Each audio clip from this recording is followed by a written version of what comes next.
Oh, I am one yet many episodes of Golden Truths and Umineko Podcast, a podcast about Umineko. Episode 7. Hi, I'm Jennifer Booher, host and witch of communication. Joining me, as always, are my co-hosts, Annabelle Barsky. The bleakest and most cheery opening from our host yet. Thank you, Jen. Caelum O'Leary Codair.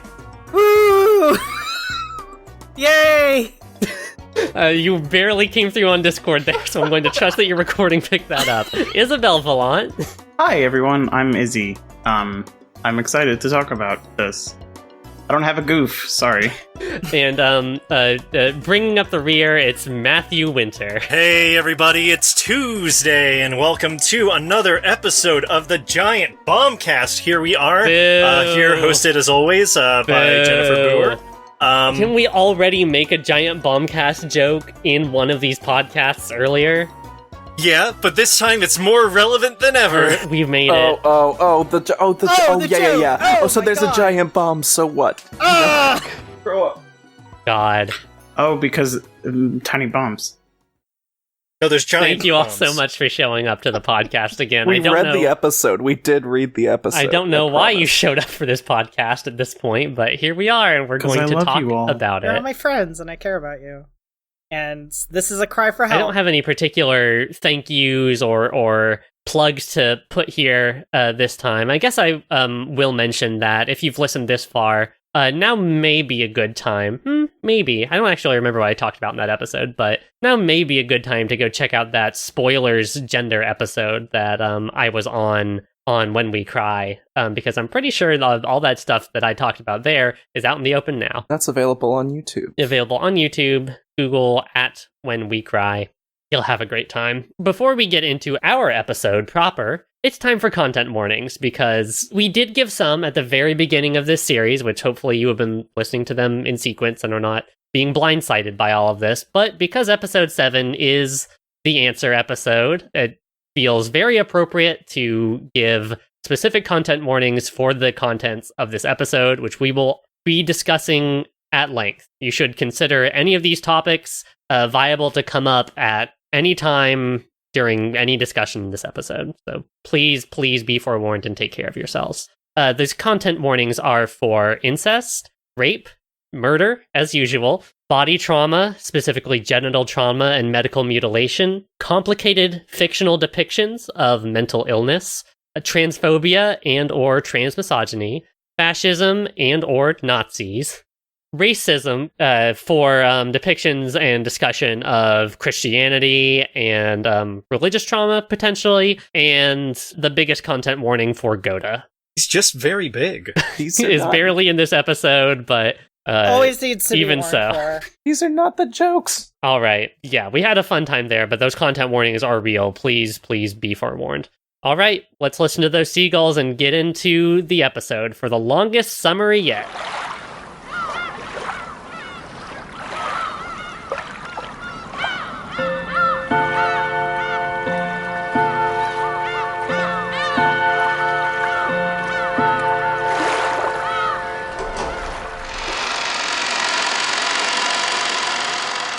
Requiem of the Golden Witch, released originally on August 14th, 2010 at Comiket 78, and released officially worldwide November 17th, 2017 as a part of the full Answer Arcs release, puts the witch to sleep for all time as Berncastle's answer game begins. Supernatural detective Willard H. Wright is summoned to Berncastle's game board, trapped by the witch until he can solve the riddle, who killed Beatrice? To aid in his deduction, Willard is granted by Berncastle the power of theater-going, and is insisted upon by a refined, androgynous young assistant named Leon Ushiramiya, Jessica's older sibling and the appointed successor to the Ushiramiya family headship. Wait. Stop. After a tense encounter with Shannon in the foyer, Willard explores this cobbled-together October 5th by attending the alive Kinzo's story of his love affair with his late mistress, Beatrice Castiglione. The daughter of a high-ranking member of the Salo Republic, Biche arrived in the secret World War II military base on Rakenjima on a broken submarine bearing 10 tons of fascist gold, and within days a bloody massacre takes place as both the Japanese and Italian soldiers fight to the death over its ownership. leaving only Kinzo and Biche alive. Willard then attends Maria's story of her first encounter and tea time with Beatrice on Rakenjima some 40 years later, and soon after attends Jessica's ghost story of her apparent encounter with something in the haunted VIP room. After all of these, Willard makes his deduction. There are 2 Beatrices in this game. One is dead, killed by the existence of Leon in their world, a world where Natsuhi accepts the child Kinzo forces on her and raises them as her own. The other, alive, the witch of 1986 and the culprit of the Rakenjima murders. Finally, Willard attends the story of Sayo Yasuda, as told by stand-in reader Claire Vohoff Bernatis. We learn of their days spent as a servant to the Ushiromiya household with their only friend Shannon, their first encounter with the Witch of the Forest Beatrice, and their assumption of the name Beatrice and ascension into the world of witches.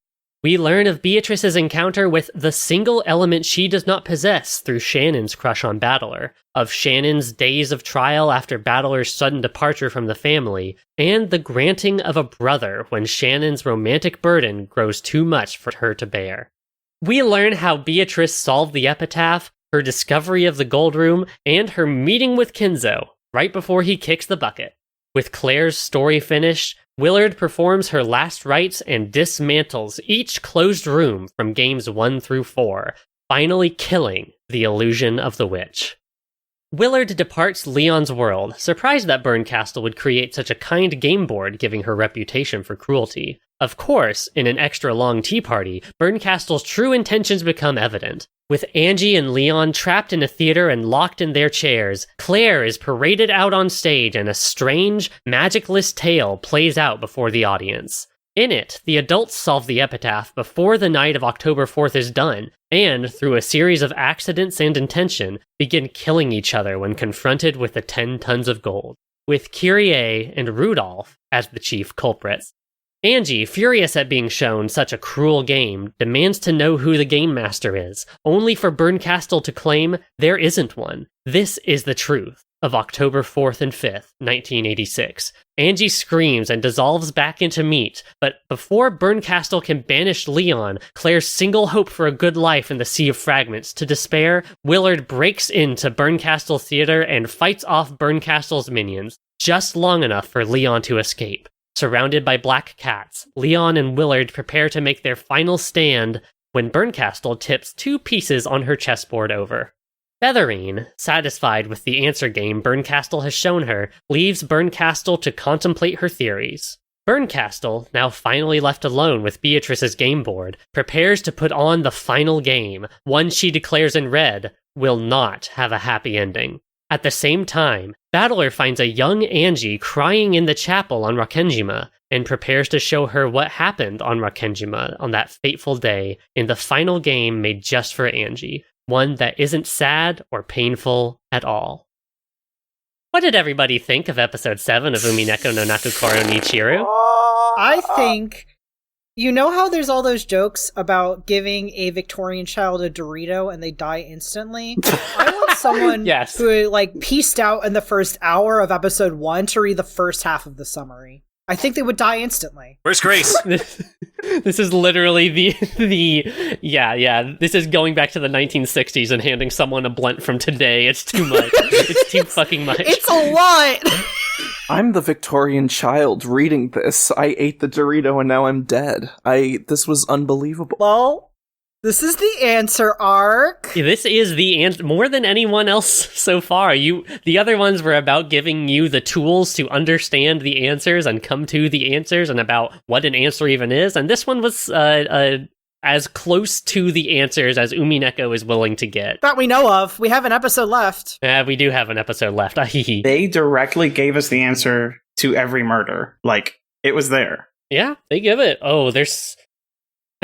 I want to linger a little bit on the general reactions because there is so much specific to talk about that, the totality of this episode is difficult to kind of wrap your brain around because there's so fucking much you learn about it. It's the reading of this episode isn't just reading another episode of Umineko where you like learn a few more mysteries, you get a few more theories. It is like an episode where you are constantly performing synthesis at every moment, and you're realizing, oh god, this thing from episode 3 and this thing from episode 5 and means back to this thing from episode 2. Like everything is coming into focus. Like what was the experience of reading episode 7 like for everyone? It was overwhelming, you know? I loved it because I've fallen in love with these characters and it was great to read it again, but every single time it showed a new answer, I was like, this matches with a lot of what was already thinking, but it still somehow found a way to surprise me in its explanations. And then it also just told me that Maria was Catholic for some reason, and I was like, oh my goodness, what the hell is happening? We gotta get into that! Ryukishi's funny trick where someone has Christian religious trauma and it makes them go fucking zany. Like, I was not seeing that coming at all. And maybe that's just because I don't have a religious background. Maybe there's a lot of, like, religious, like, foreshadowing or something that I just didn't read into. It's come up a few times, but no, there's been foreshadowing about, like, I mean, her name is literally Maria. Yeah, but she didn't name herself. Well, yeah, but she's a fictional character, and she has like the thematic resonances of that. I'm not saying that you could understand that Maria is Jesus-kin from episode 1, but Don't say that. but you could. Christianity as a force in Umineko has kind of been hovering in the background. There's literally a chapel. There is literally a chapel. I mean, Maria in episode 1 is like, none of you read the Bible, huh? Yeah, she literally, is reading Hebrew, like, I mean, that's not just Christianity, but you know. Oh, fuck, she fucking is. Oh, my I just thought it was like, for the longest time, I just thought it was like an aesthetic piece, like how Evangelion uses Christianity as an aesthetic thing just because it looks cool, but then this was like, oh no, there was thought to it because there's nothing wasted in a single moment of Umineko.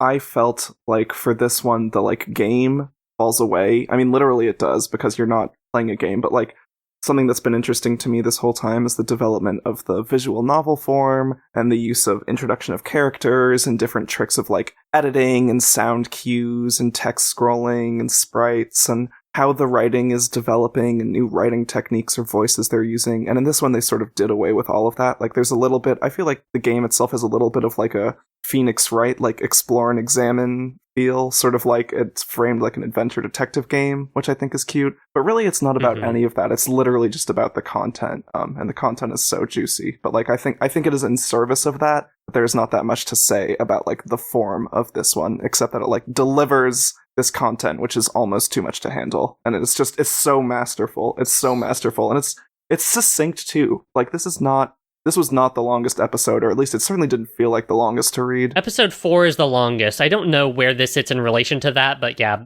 because this episode's content is what it is, it fucking flies by, at least for me. I'm like on the edge of my seat reading this and groaning every other line of text as something new comes alive for me. Even this is my second read through of this episode, and it's still like, oh god, this was this all along. The structure of this episode reminded me a lot of the theater level in Psychonauts, which I've never played Psychonauts.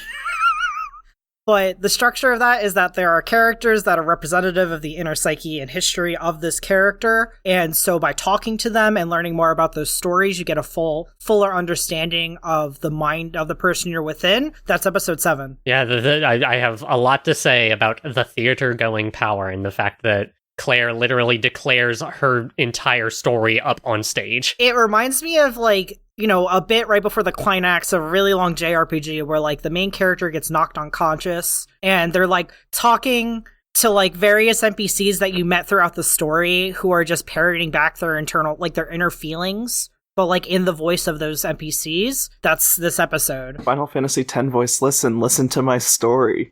I haven't played Final Fantasy X. I'm still on 11. Kingdom Hearts Dive into My Heart shit. Oh god, I don't want to know what's inside of Beatrice's Dive to the Heart. Look, Beatrice has almost as many people in her as Sora does, and that's amazing. Love that for her. Well, Matt, what did you think about, like, generally? You've been pretty quiet. Like, how did you generally take this? So, this episode really flew by in a good way because it actually works a lot better as chapters than the rest of it, because it is pretty much, here's information you already had, here is the framing of that, and here it's going to be sectioned off. This is this part of the story, this is that part of the story, here's what that really was. And it, like, at least for me personally, it made it a lot easier to start and stop, because there were natural parts of the story where it's like, well, we're done talking to Goda, don't know why we talked to him, but we're done, so next person. Yeah, it kicks ass. I think the framing, I would not agree that there is no game in this episode, because it is just a different game, right? Instead of being chess, it's Clue. I don't know Clue either. And it's more of a game. It's Guess Who. No, you're right, but it's more of a game in the sense of, like, the two people playing it don't have stakes in the way that the people playing it have had stakes in every episode before this, you know? It's like Willard, who is this wholly outside factor, and Berncastle, whose stakes are, I'm a god and I want to see you suffer. You know, like it in some ways it is more of like entertainment, a pastime than previous games have been, where it's been about the fate of your family or like the reality of your world. And it's interesting that of course it goes here, because that's what this entire episode is discovering, oh god, this like huge framework of witches and truths and back and forth is literally the creation of a teenager who is having just a whole lot of problems in basically every way you can have problems. Like, it is literal child's play. Even the epitaph is like ends up being, of course, like a pun. Oh my god, we gotta get into that. The one thing I do want to like commend as a beautiful moment of like using the form of the visual novel is that Claire, the funny storyteller, meta culprit / meta victim of the series, has a book that she's literally telling the story of her own story from. And there's a picture at the start of every chapter that gives a chapter title, which is like, there's like unofficial chapter titles or like unlisted, unshown chapter titles for all of the other games. But in this one, there are literally like these like dramatic ass, like wrote your own tragic story, like chapter titles to the chapters of this person's pathetic, sorry life.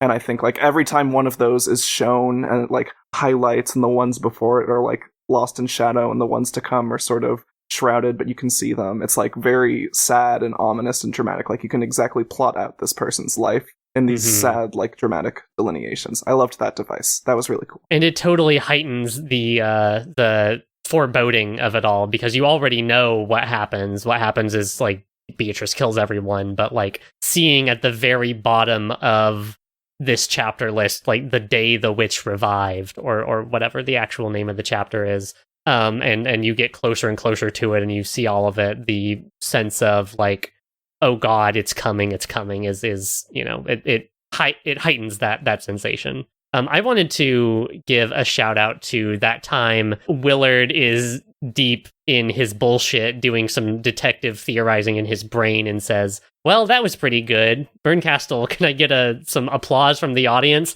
And an applause sound clip plays, and Willard goes, yeah. I thought that was pretty fun. That was good. I mean, Willard was a hilarious character. Willard fucking rocks. I love this guy. Willard showed up and played grab ass for 3 hours and lost an arm, and it was great. My concern coming into this was that episode 6 ended, and it was pretty much like, yep, we've given you the last, like, clue, and now we're going to literally start telling you things. I thought it was going to be, like, super heartless, super dry. It was going to be like, we're breaking down what everything literally was, blah, blah, blah, blah, blah. And then the episode starts with Willard busting in and being like, you idiots aren't caring about the heart at all. And then I immediately fell in love with this man, because I was like, that's exactly what I wanted. Willard H. Wright is the soon-to-be retired head of the SSVD, which is basically a similar sort of organization to the one that Delanor works for, the Eisner Jungfrau, where they're basically like witch hunting supernatural detective people who solve, you know, supernatural mysteries in like the court of heaven or whatever. It's angels and demons, yeah. Burn and Lambda are funny demon witches, and there's a bunch of hoity-toity heaven bureaucrats who solve crimes. But also, Willard H. Wright is I believe this is correct, the real name of mystery writer S.S. Van Dyne, who came up with his own set of funny mystery rules that Willard deploys a couple times here and there in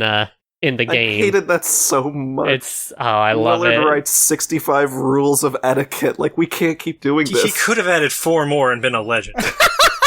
So true. I love that Ryukishi cannot resist putting in his, like, and here is my OC, Kagatha Risti, and she's a Super Saiyan, and she solves breakfast for lunch, and I love Kagatha.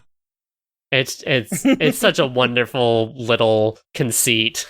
Yeah, we're introduced to Willard through this.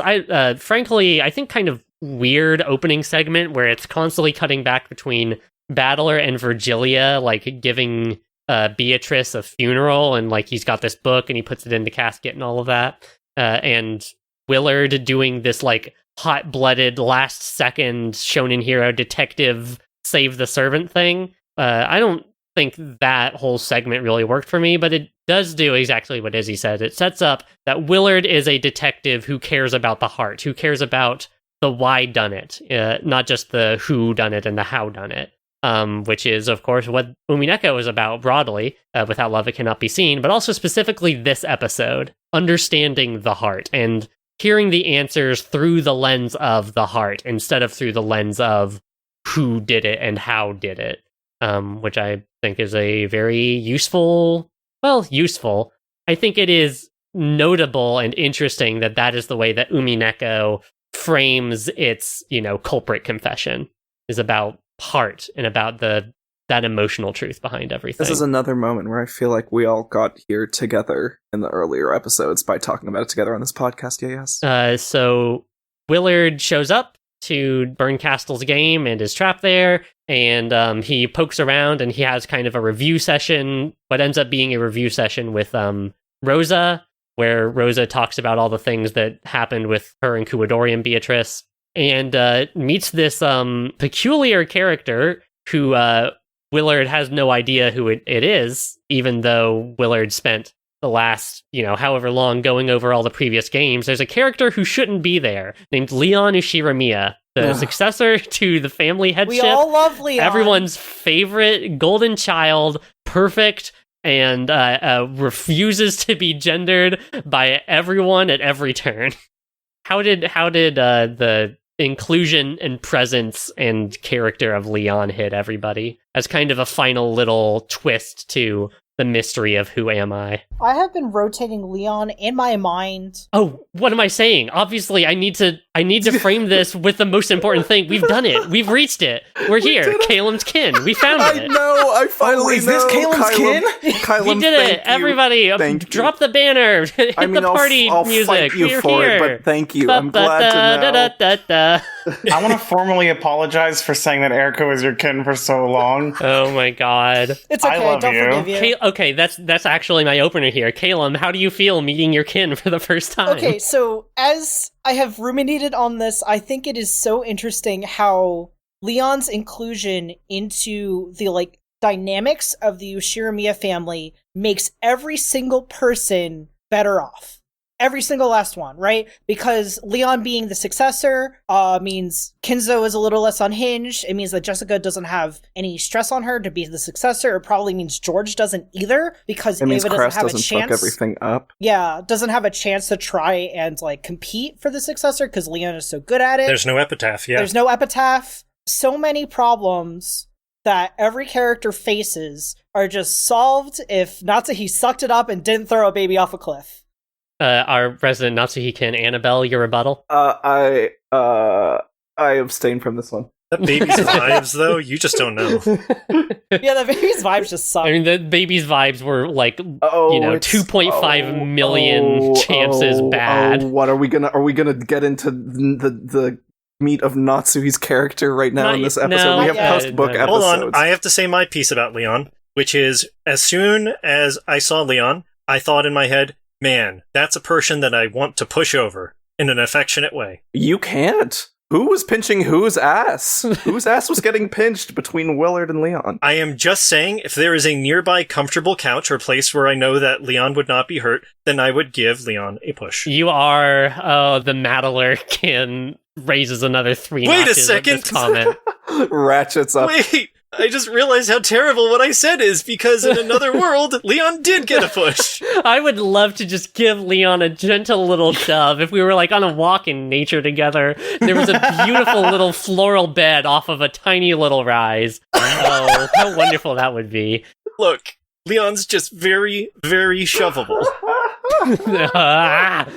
I think I'm gonna Leon is explode. like a punching bag in that if you push Leon over, Leon will just pop back up, totally unharmed. Well, I don't want to push Leon over. Leon can only be damaged in one way, and we see it at the end of this episode. Okay, Yes. what the hell are you talking about, Matt? I don't want to push Leon over. What were you just saying? No, I don't want to push Leon over, like, onto the ground. I want to push Leon so that Leon is off balance and lands on a comfortable couch. I just want to give Leon a little love tap. So Leon takes a little tumble off a 50-foot cliff. Hey, I was officer. It was the servant. Look, it was for love. I pushed Officer. her off for love, and I love the baby so much. It was Before love. you book me, officer, I need you to look at this guy. That's what Natsuhi said to Kinzo, and he thought it was hilarious, and that's why he was laughing so much. Yeah. Yeah, that's a pushable baby. I get it. God, I'm trying so hard to, like, center myself about Leon, but this whole episode makes me go fucking feral. I love Leon more than anything on this fucking planet. If anything happens to Leon, I'm going to kill everyone in this room and myself. I have bad news. Literally, yeah.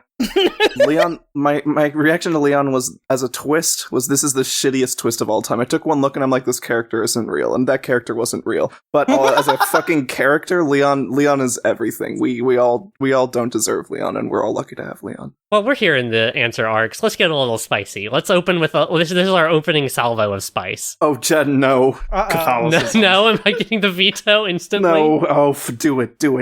Kill us all. So Jen flicks the switch on top of the clock just to prove she can.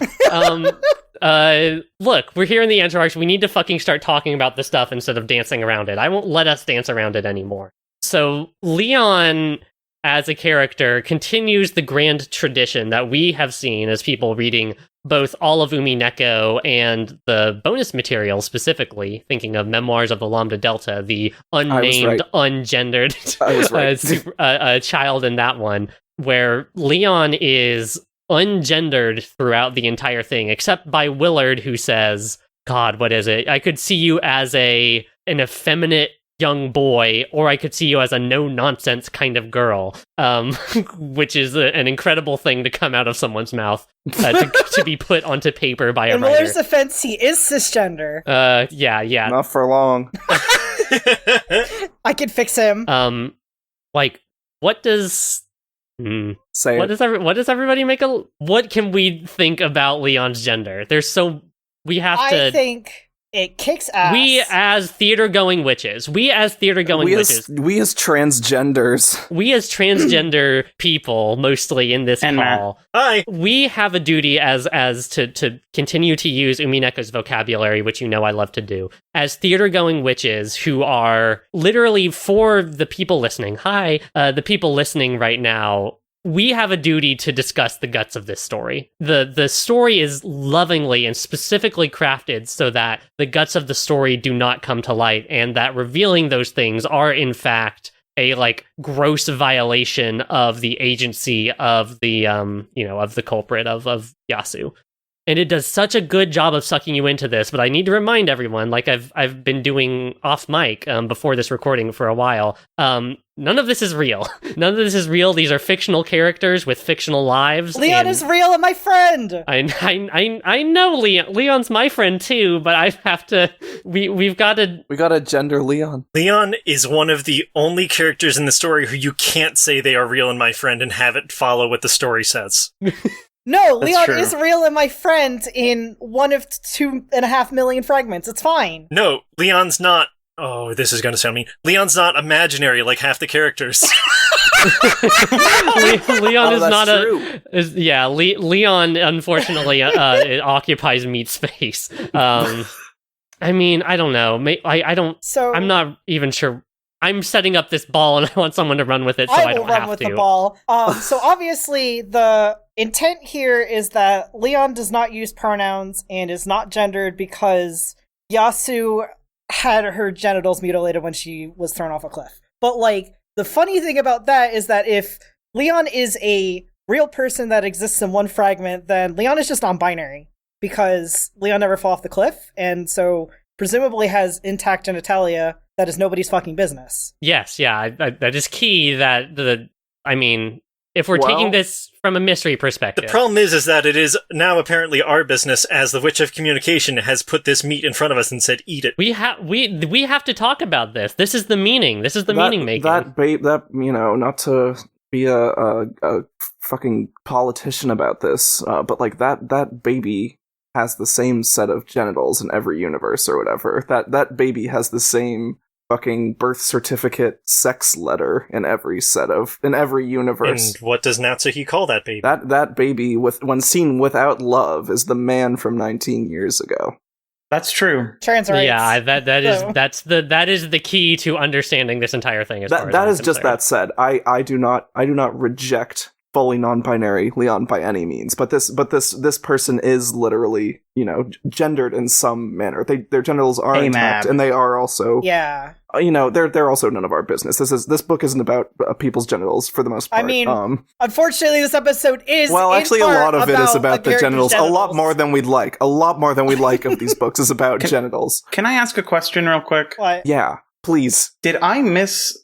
Or is this like extrapolation, or did I miss a bit of dialogue about genital mutilation? Oh, I got that for you. You must have missed something. So, at the end of the episode, when Burncastle slices open the tummy of Claire, and out comes the worst shit in the world, one of those is after Yasu is put in the Beatrice dress, and Kinzo fucking croaks in front of Beatrice.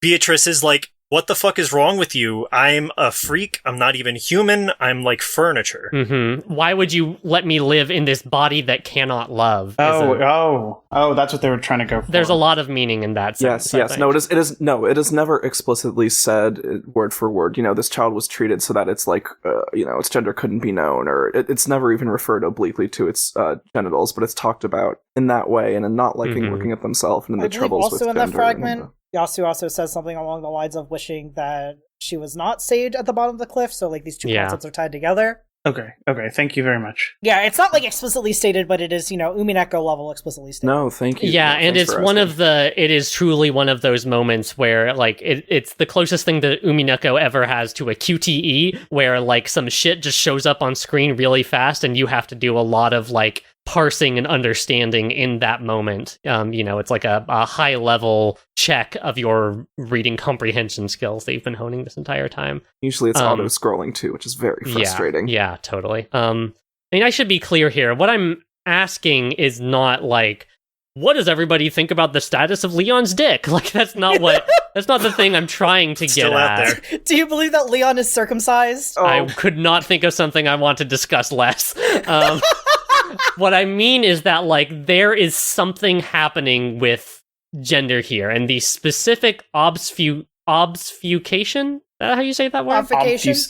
Obfuscation. Of that idea, of that fact. Like, it's not... Leon doesn't come out and say, oh, I am non-binary. Leon says, I have a complex about my gender. I'm not saying that doesn't mean Leon is not non-binary. I am saying, like, that's a specific bit of text, and, like, what does it mean for gender to exist in this way for this character in regards to... Maybe I'm jumping the gun a little bit because we haven't even started talking about Kinzo's story, much less Claire's.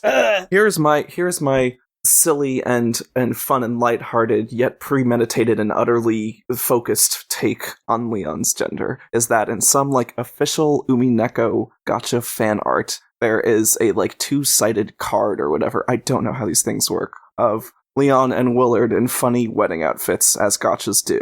And in one of these arrangements, Leon is wearing, like, a funny white tux and is making a grumpy face. And one of these outfits, Leon is wearing a pretty bridal dress and getting bridal carried and blushing and giggling. And that is just how that is. Sounds like gender. That smacks of gender. There's so much gender. The most cisgender take I think I could see about Leon is that, as the flip side of Claire, did not want to depict a trans woman as male in any circumstance, so Leon is simply not gendered.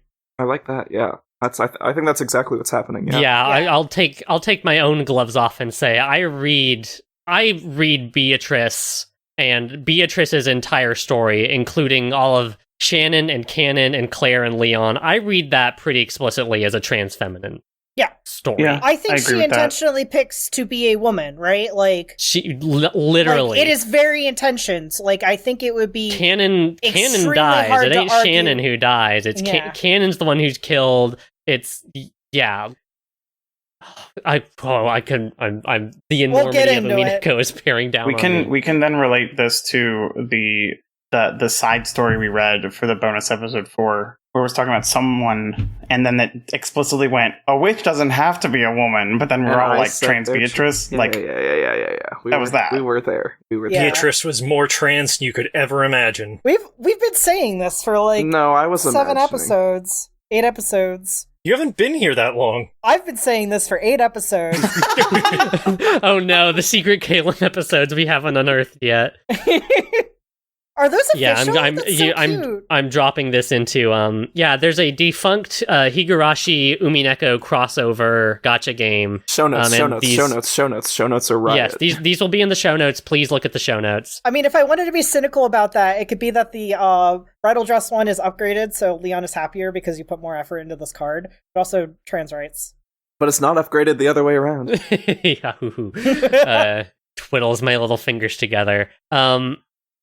Like, the way that Umineko handles the gender of the culprit is very interesting to me because of, like, how do I put this?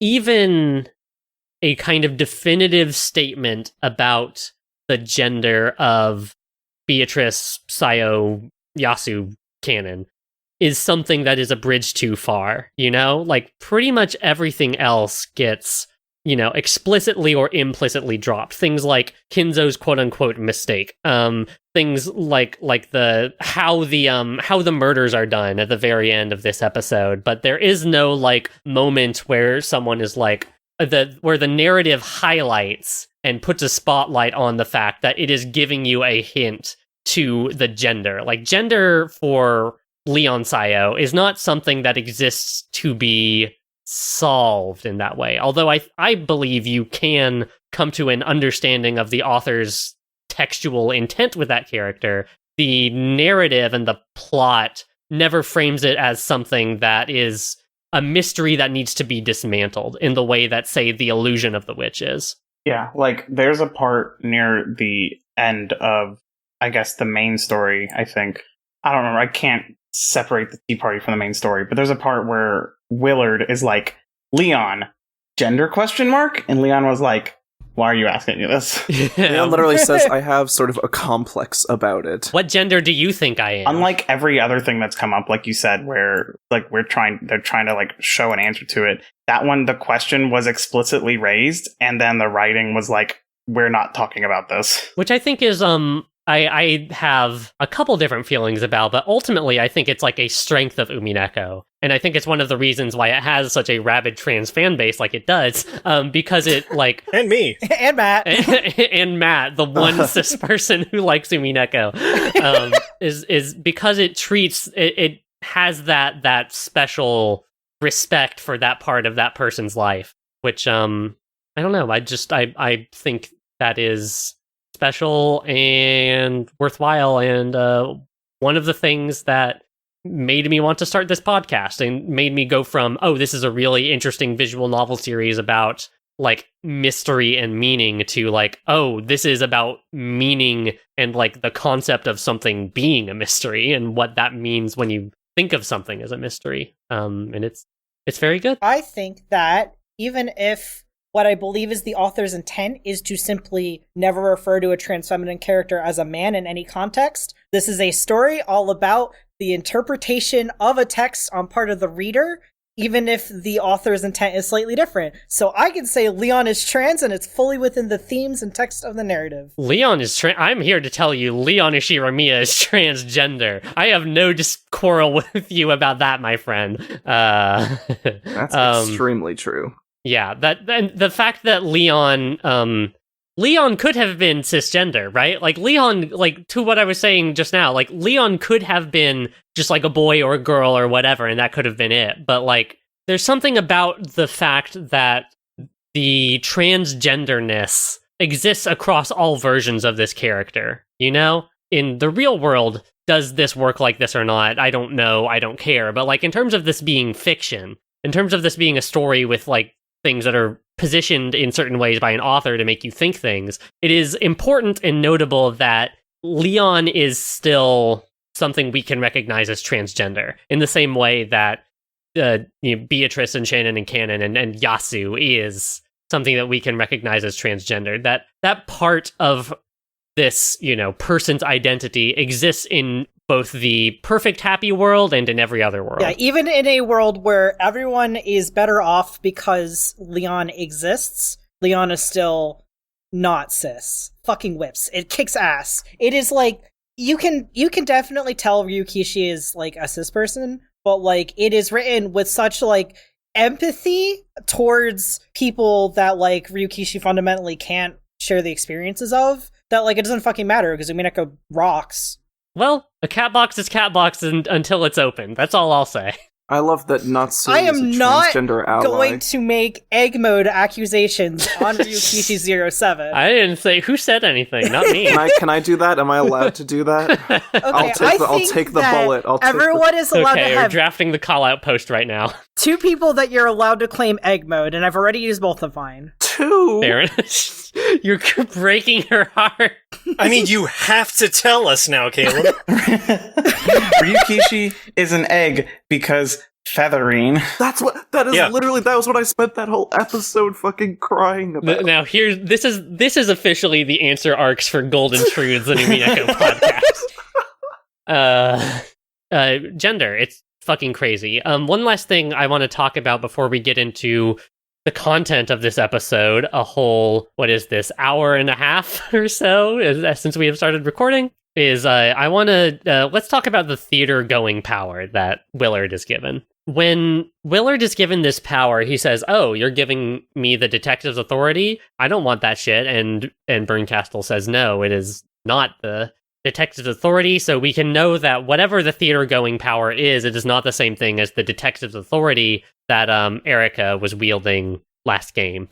And the thing that I think that we come to understand is that the theater-going power is the power to allow people to tell their own story and to experience their telling of their story. It's essentially the power to turn anyone else into like a little mini game master where you get to visit their game board inside of their mind and see their version of the events that happened. It is the detective's authority, but for a detective who cares about the heart of a story. Because it is not finding the truth, it is finding the truth of these characters. Yeah, and it could be used in an evil way. We literally see Willard back off from using it on Shannon pretty much right after he gets it because he realizes, okay, yeah, this is maybe not a good idea. Evil robot Shannon crashing the game world moment. That was another good game moment. That was so fucked. It kicks ass because it's like, okay, so it's told to us that pieces can't act in a way that would be outside of their character, but this is the first time we really see someone try and twist a piece into acting out a character, right? Like, it's just an affirmation of something we already knew about, but it's handled in such a cool way. Yeah, and the theater-going power, I don't know that we can literally understand, like, the power is filling the room, so Shannon, like, doesn't have an out in the same way, and she's, like, acting, like, yeah, like, more like a piece rather than Shannon would if she was confronted in that way. But so you can like thrust this power onto people, he could have used a theater going power right there and broke the entire game. But he didn't. And it is the power to become an audience member. It's the power to become us, right? It's the power to read things as they are presented to you, which is a strange kind of thing to call a power, but that it is framed in that way, that it's Kinzo telling Kinzo's story. It is not the dirty truth of Kinzo's story, as we learn at the end of this episode. It is Kinzo's version of this story, which probably includes a lot of facts and a lot of the truth of that, but it's the facts as seen through Kinzo's perspective. And that slight little bit of color on it is incredibly important as we get into Yasu's story. And everybody else's, but especially Claire's. I like that the bending of the truth is part of the truth innately in that way. Yes. Because it's for Kinzo's telling of Kinzo's story, which we'll get into more specifically, but like it shows that he really is like truly an evil, corrupted fuck. Because like in his old rich people, like I've done so many war crimes you can't even imagine life. He's like, oh, I made a mistake here and there, but I always meant good, even though he, like, caused most of the atrocities ever. Yeah, I'm so sad about it. Ooh, I'm so sad that I did one of the worst things ever possible. I'm really, really, Many really of the worst sad things about ever it. possible. Yeah, in a row. Unbelievable. But, like, I'm going to tell you the his. worst thing you've ever heard in your entire life and then fucking die. Literally. And then next to that, you have Maria's, which is also about her delusions. Like, she doesn't pitch her delusions. It's like, I thought this. Like, she's like, you know, I was the son of God, or I was the son of God, or whatever. But this isn't, like, hers isn't about how she's evil. It's about, like, it explains how her delusions are, like, at the heart of her character, right? Like, because she so strongly believes what she's saying, like, that affects how she could be influenced by Beatrice, how this whole world could come about and everything. So, like, their delusions that are part of their stories are not, like, part of what you need to wade through as a detective. Those are literally what you need to know. I love that, like, not fact is fact in that way. Yes, yeah. Is it even accurate, really, to call them delusions? It's when thinking about them through, like, in the way that Umineko is positioning them, like, yeah, it is their truth. This is Maria's truth, and you can't, like, this is what Maria believes to be true, and it is being presented as if it was true because Maria truly believes it to be true. Like, with Kinzo's thing, it isn't that we see at the very end when, so at the very end, like, you know, Bernkastel cuts Claire open and we get those 3 visions of the guts of the story. And one of them is Kinzo is the one who conspires and instigates the idea to attack the Italians, to steal the gold.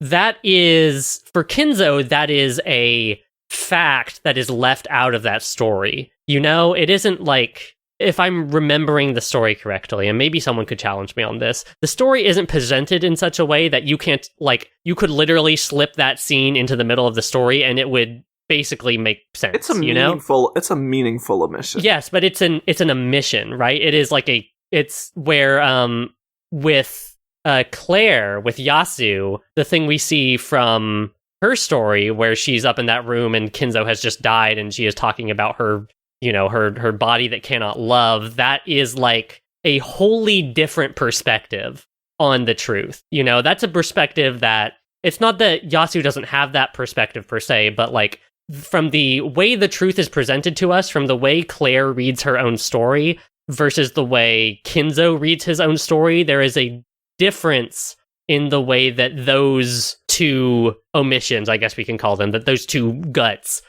would have to exist inside of that story. One is like an omission that still fits inside of the like style of story, that still fits inside of the like version of the story that Kinzo is telling. And one is like, you know, it's the underside of the chessboard. It is like truly the guts. It is the thing that it is the version of the story that Claire refuses to tell, that Claire almost never tells, versus Kinzo, who just like conveniently leaves out the fact that he was the one who did everything. Do you understand? Does that make sense to everyone? Yes, what I'm trying to get at? I think it's significant. It's left out, but even so, you can figure it out. But the reveal of it makes it all the more painful. That's what everyone was like saying in the like planning documents for this, where everyone says their topics. Everyone was like, "Oh, those scenes at the end. Why? Why did they have to show them? Why did they have to say it out loud?" You know? Why indeed?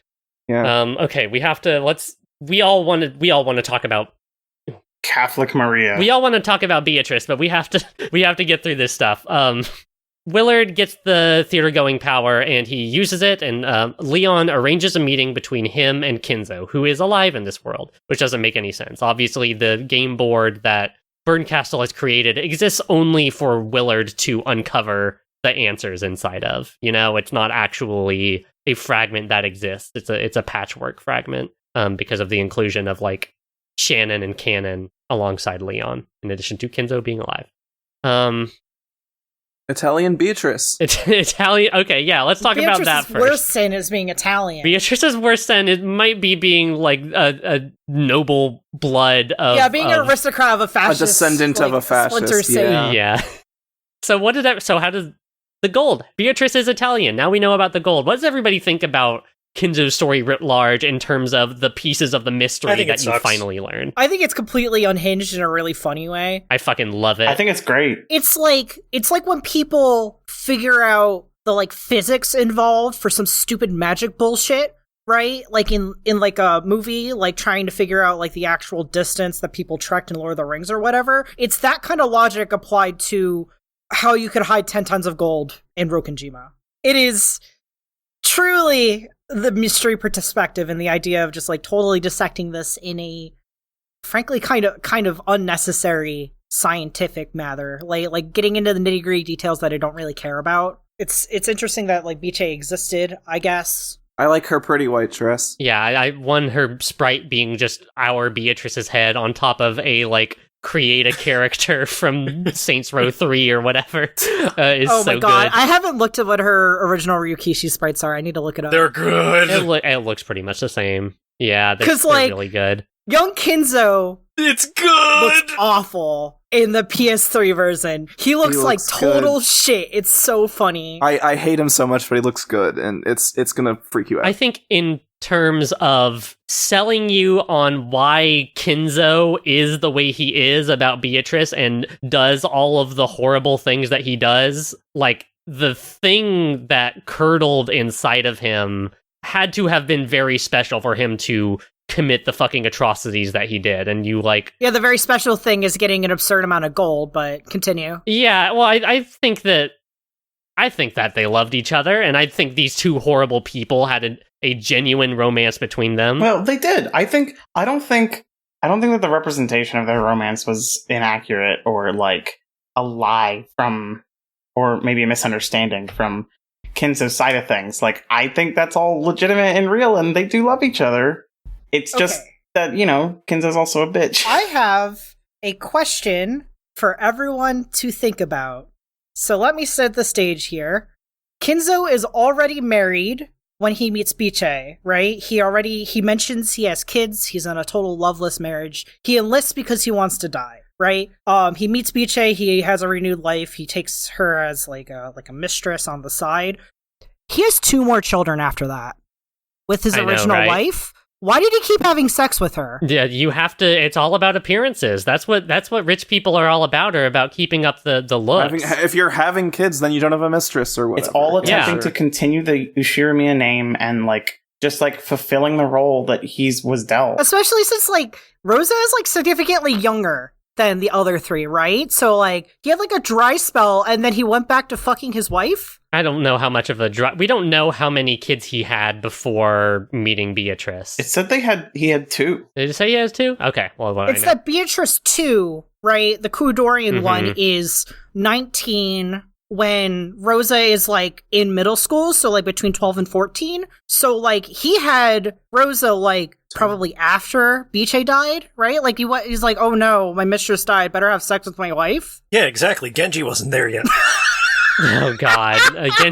Genji unfortunately was always there. Genji never comes up in this entire life story of Kinzo, and that's honestly the funniest fucking part of this entire visual novel. Yeah, Genji was... My best friend forever, Nanjo. It literally feels like in Kinzo's backstory that there is as much care and like thought towards Genji as Natsuhi thought about the servant that she put off a cliff, right? Like, it's a total, not even a mention. It is pretty funny, yeah. Oh, Genji, my dearest of friends, all that shit in the earlier games, and absolutely nothing in this one. I only care about Nanjo. I joked off podcast about Genji being the servant that Natsuhi pushed off the cliff, and he parried the ground with a baby, so he's fine. Oh, God. Very close to the truth. I really like that the gold that everyone has been obsessing over and bickering and killing each other over this entire time turns out to be literal fascist gold, and is like, nothing about this gold is good. Nobody thinks that this gold is anything good. It is only something that exists. Literally, as soon as it shows up on the island, it causes everybody to start murdering each other. Like, the gold is like cursed, and I love that. Love that. It's really cool. When the parents, when the adults are brought into the presence of the gold in the quote-unquote truth of October 5th, they just start killing each other. Like, there is this narrative power that this gold has, just like through its essence of like the pure greed of capitalism that it exerts over everyone else and causes them to literally like basically go insane and want to kill everyone so that they can have it to themselves. It's like the fucking One Ring from Lord of the Rings. I just love how like unabashed Ryukishi is about how much this gold sucks and is bad and is just bad in every possible way. Is Ryukishi condemning capitalism like that? Is that an intended point? I think that's We just don't know. Yeah, it's subtle. Something doesn't need to come out and talk about like the power of socialism for it to condemn capitalism, I think. You know? Is it intentional that like Ryukishi is advocating for a different like economic system? I don't think that's necessarily true. I do think that Ryukishi, as a writer with empathy and like a keen understanding of the world, understands that the forces of capitalism force us into relations that are fundamentally about competition and about accrual and hoarding of wealth so that you can secure happiness for yourself and your family, and that is, at least in my reading of Umineko, fundamentally fucked. I definitely think a large part of the conflict of this is that money corrupts people, right? That money shouldn't be something that is necessary to survive. Like, you know, the whole part in episode 1, they all need lots of money, right? Yes, everyone needs lots of money. That everybody is as possibly culpable for the murders that happen is because they all have a lot to benefit from getting all that gold. And also they're like awful rich people, right? Like that's the whole thing. They're all rich people and they're all despicable to begin with, like even before needing gold, right? Presence of money, of a large amount of money, whether you are rich, like from an old money or new money family, or because you are literally in the presence of 10 tons of gold, is something that like warps you and corrupts you from the inside out. And Battler, like the supposed protagonist of Umineko, is like this person who has removed himself from that influence for 6 years and is coming back into this world of money and of cutthroat things. I think there's a reason that Kyrie is portrayed as a murderer in this episode and is a being of pure self-interest. I was right about Kyrie. I want to get into it. Worst mom. Y'all just hate to see a girl boss winning. She literally said, "I hope boss. Angie She's just dies." straight up a girl boss. Oh, good grief. We made it, everybody. You know what, actually? I don't hate Rosa so much because I've learned to pity Rosa. She doesn't deserve hatred. She's just a horrible person that I hate. But Kyrie is like actively... Like, Rosa's dealing with a shitty hand she was dealt, and she's not dealing with it well. I just want to remind everybody that pieces cannot do, even if this is not the real reality, pieces cannot do what they wouldn't actually do, cannot say what they wouldn't actually say. That's fine. Whether or not that stuff at the end is the actual truth, which is, of course, like a very potent point of discussion, that Kyrie is the way that she is. I mean, she has been that person in the earlier games, especially in episode 6, where she talks about being prepared to murder someone because like her lover fell in love with her and not Kyrie. You know, the miracle was that I did not need to get my hands dirty. Not the miracle was that I got to be with Rudolph. The miracle was it's all self-centered, and Kyrie is could be the ultimate villain of Umineko, who is someone who only acts in pure capitalistic self-interest. Yeah, is this like fully intentional? I would say that I think so, because you can look at things from Higurashi and the way that Ryukishi writes about police brutality, or the things happening in Kikonia, that I guess I won't say because I didn't give a spoiler warning for that one over all the series. But I think that he's, Ryukishi is a canny guy and he understands that shit is bad sometimes. He has a really good You're very understanding. wrong. Ryukishi is not a guy. The discourse is back. Okay. You have no egg mode credits as a cisgender person. You can't say that. Well, but it was really funny. Matt, can I ask you why you didn't like this story? Because these are all a bunch of things we could not have even begun to know. Rokenjima was actually a secret military base that was... No, there was hints of that. How did those tunnels get there? Yeah, there's tunnels. Tunnels! I felt like there was foreshadowing for sure. And what are you in... What? It's near Kinzo. It was known that Kinzo was a war profiteer. Mm-hmm. Kinzo was literally set up as a war profiteer in the first Yes, but that's episode. different. from the island that he is on, which is very close to actually Japan, not on the front or anything, was actually a secret military base that they rigged up with explosives, even though they actually didn't put any of the secret stuff they wanted to put there. But by sheer coincidence, it ended up being a big boat that delivered a bunch of gold there, and then everyone else on the island died, leaving only Nanjo to take care of a shot Beatrice, I guess. And Well, yeah, but I think the only coincidence is the submarine, because there definitely has been set up, because Rokonjima has like a very suspicious amount of infrastructure for just being an island that some dude built a mansion on, right? Like, tunnel I beg systems of you, are there's a not... secret clock with a switch on top of it that the military made. no, that's not that. The military did not make that clock. The military did not put the giant bombs all around the island. That's not how it happened. Yes, they did. Beatrice hooked up all. Well, Kinzo took all of the... It's just theorized that Kinzo took those explosives that were there from the Kaiten torpedoes, which are a real thing, which existed in World War II, to take all of the explosives that were on that island to create these, manned suicide bombs, to took those up around the island, and he set the clock up, and the gold room is Kinzo's creation, not the creation of the military. The explosives were there because of the military, but, the island was not rigged as a super bomb, as some kind of Japanese military plot. That's not what was happening. Also, there's a big hole on the island at the end of episode 4 with Angie there. Yeah. I've been fucking talking about bombs for so long, and nobody believed me. Yeah, so is Battler. There was giant bombs. The other thing I was saying to Jen, which I sort of realized in retrospect, but the fact that it said Beato Riche this whole time, it's literally an Italian pronunciation of that name. That is like a very specifically Italian language pronunciation of Beatrice, and only Italian. A bunch of the lyrics in the opening and in various insert songs have been in Italian. A lot of the foods that Beatrice brings up are Italian meals. Yes, yeah, Parmigiano Reggiano, yeah. Yes, totally. We talk about Dante's Inferno multiple times, which is Italian. Matt, to what you're saying, this is the other side of Ryukishi's writing, is that there are these things that come together in these incredible ways, and you're like, holy shit, the web of influence and the way this text is connected to itself is so rigorous and incredible that, this kind of story can be told. And also, sometimes a lot of those incredible things rely on, again, spoiler warning for Higurashi, we'll repeat it again now, rely on total coincidences, like a bunch of deaths happening on the same day for 4 years running, by basically total coincidence, like what happens in Higurashi. Or some fascists show up with some gold and things go happen. There are absurd coincidences that underpin Ryukishi's stories. I totally do agree with you there. I get that. But the second to last thing that we get from episode 4 that really matters is, I'm not here on this island, but I'm about to kill you. Mm-hmm. Yeah.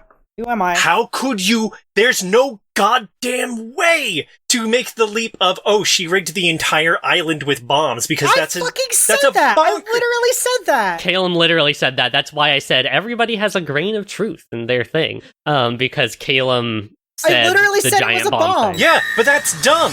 Well, fair enough. Oh, we finally pulled out the golden truths. It's we not, did it. it's Here's not the that golden the truth. answer We're was literally bombs. here. It's that the answer was bombs, and there wasn't really anything going around. There was no mention. They literally point out what the foreshadowing is. Do you think that lightning could destroy an entire reef? I don't know what a goddamn shrine looks like. At the end of That episode is- 1, they say the only thing that they could recover from the entire island is half of Maria's jaw, because there was a fucking set of bombs that blew up the entire island, so there were literally no other remains. This is something that has been set up. I get that. I posted it to you on Discord. I said that to you, and you are reflecting it back at me. Yes, because you're This is right. therapy. That's beautiful. That's beautiful. This isn't even the thing we're going to be arguing about this today. It's the first one. Angie in episode 4 reaches a point where she says, I can't go any further towards the mansion because there would be no reason to go any further at this. Because, of course, looking back on it now, because she's at the lip of a giant fucking crater that is left there. Caelum, exactly. The fact that the bodies are fucking totally mangled into scraps that cannot possibly be found, and that it is a miracle that they found part of Maria's jaw intact. The fact that World War II and the Korean War are both brought up in episode 1. Also, I guess Umineko is written in Japanese for a Japanese audience primarily, and their knowledge and understanding of things, like, say, the Kaiten torpedo bases, would probably, especially like Japanese otaku, who these like the actual primary audience for this stuff, is probably a lot different from our knowing of Japanese military stuff, like, you know, a general American nerd's knowledge of that stuff. The mystery part of the mystery is fucking very difficult. They say it at every turn of the game explicitly on the box. They say it's hard as fuck. The mystery part of the mystery is give up. If in episode 4, I went to Caelum and I said, okay, that's a really interesting idea. Large bombs. Well, how are you backing that up? We're like, yeah, obviously this could have been done by large bombs, but, what evidence do you have for that? You know, the first 4 episodes, they give you all the clues you need to figure it all out. What do you got? You would have nothing. Yes, I literally, all okay, the evidence we've I literally just been gave listing you off things that you could say. We're in the first 4 episodes. You are saying, like, oh, I found some salt here, so that seems like a pretty good indication that an ocean was here last week. Yes. Sure. I hate you all. Let's continue. We're going in circles. Yeah. Can we take a short break? Yeah, totally. Totally. Be right back. I legit passed out for a little bit. I need to recover. Oh my god! The big bombs got you too much, huh? It was so funny. Oh, Izzy, please get some water, open a window or something. Oh god.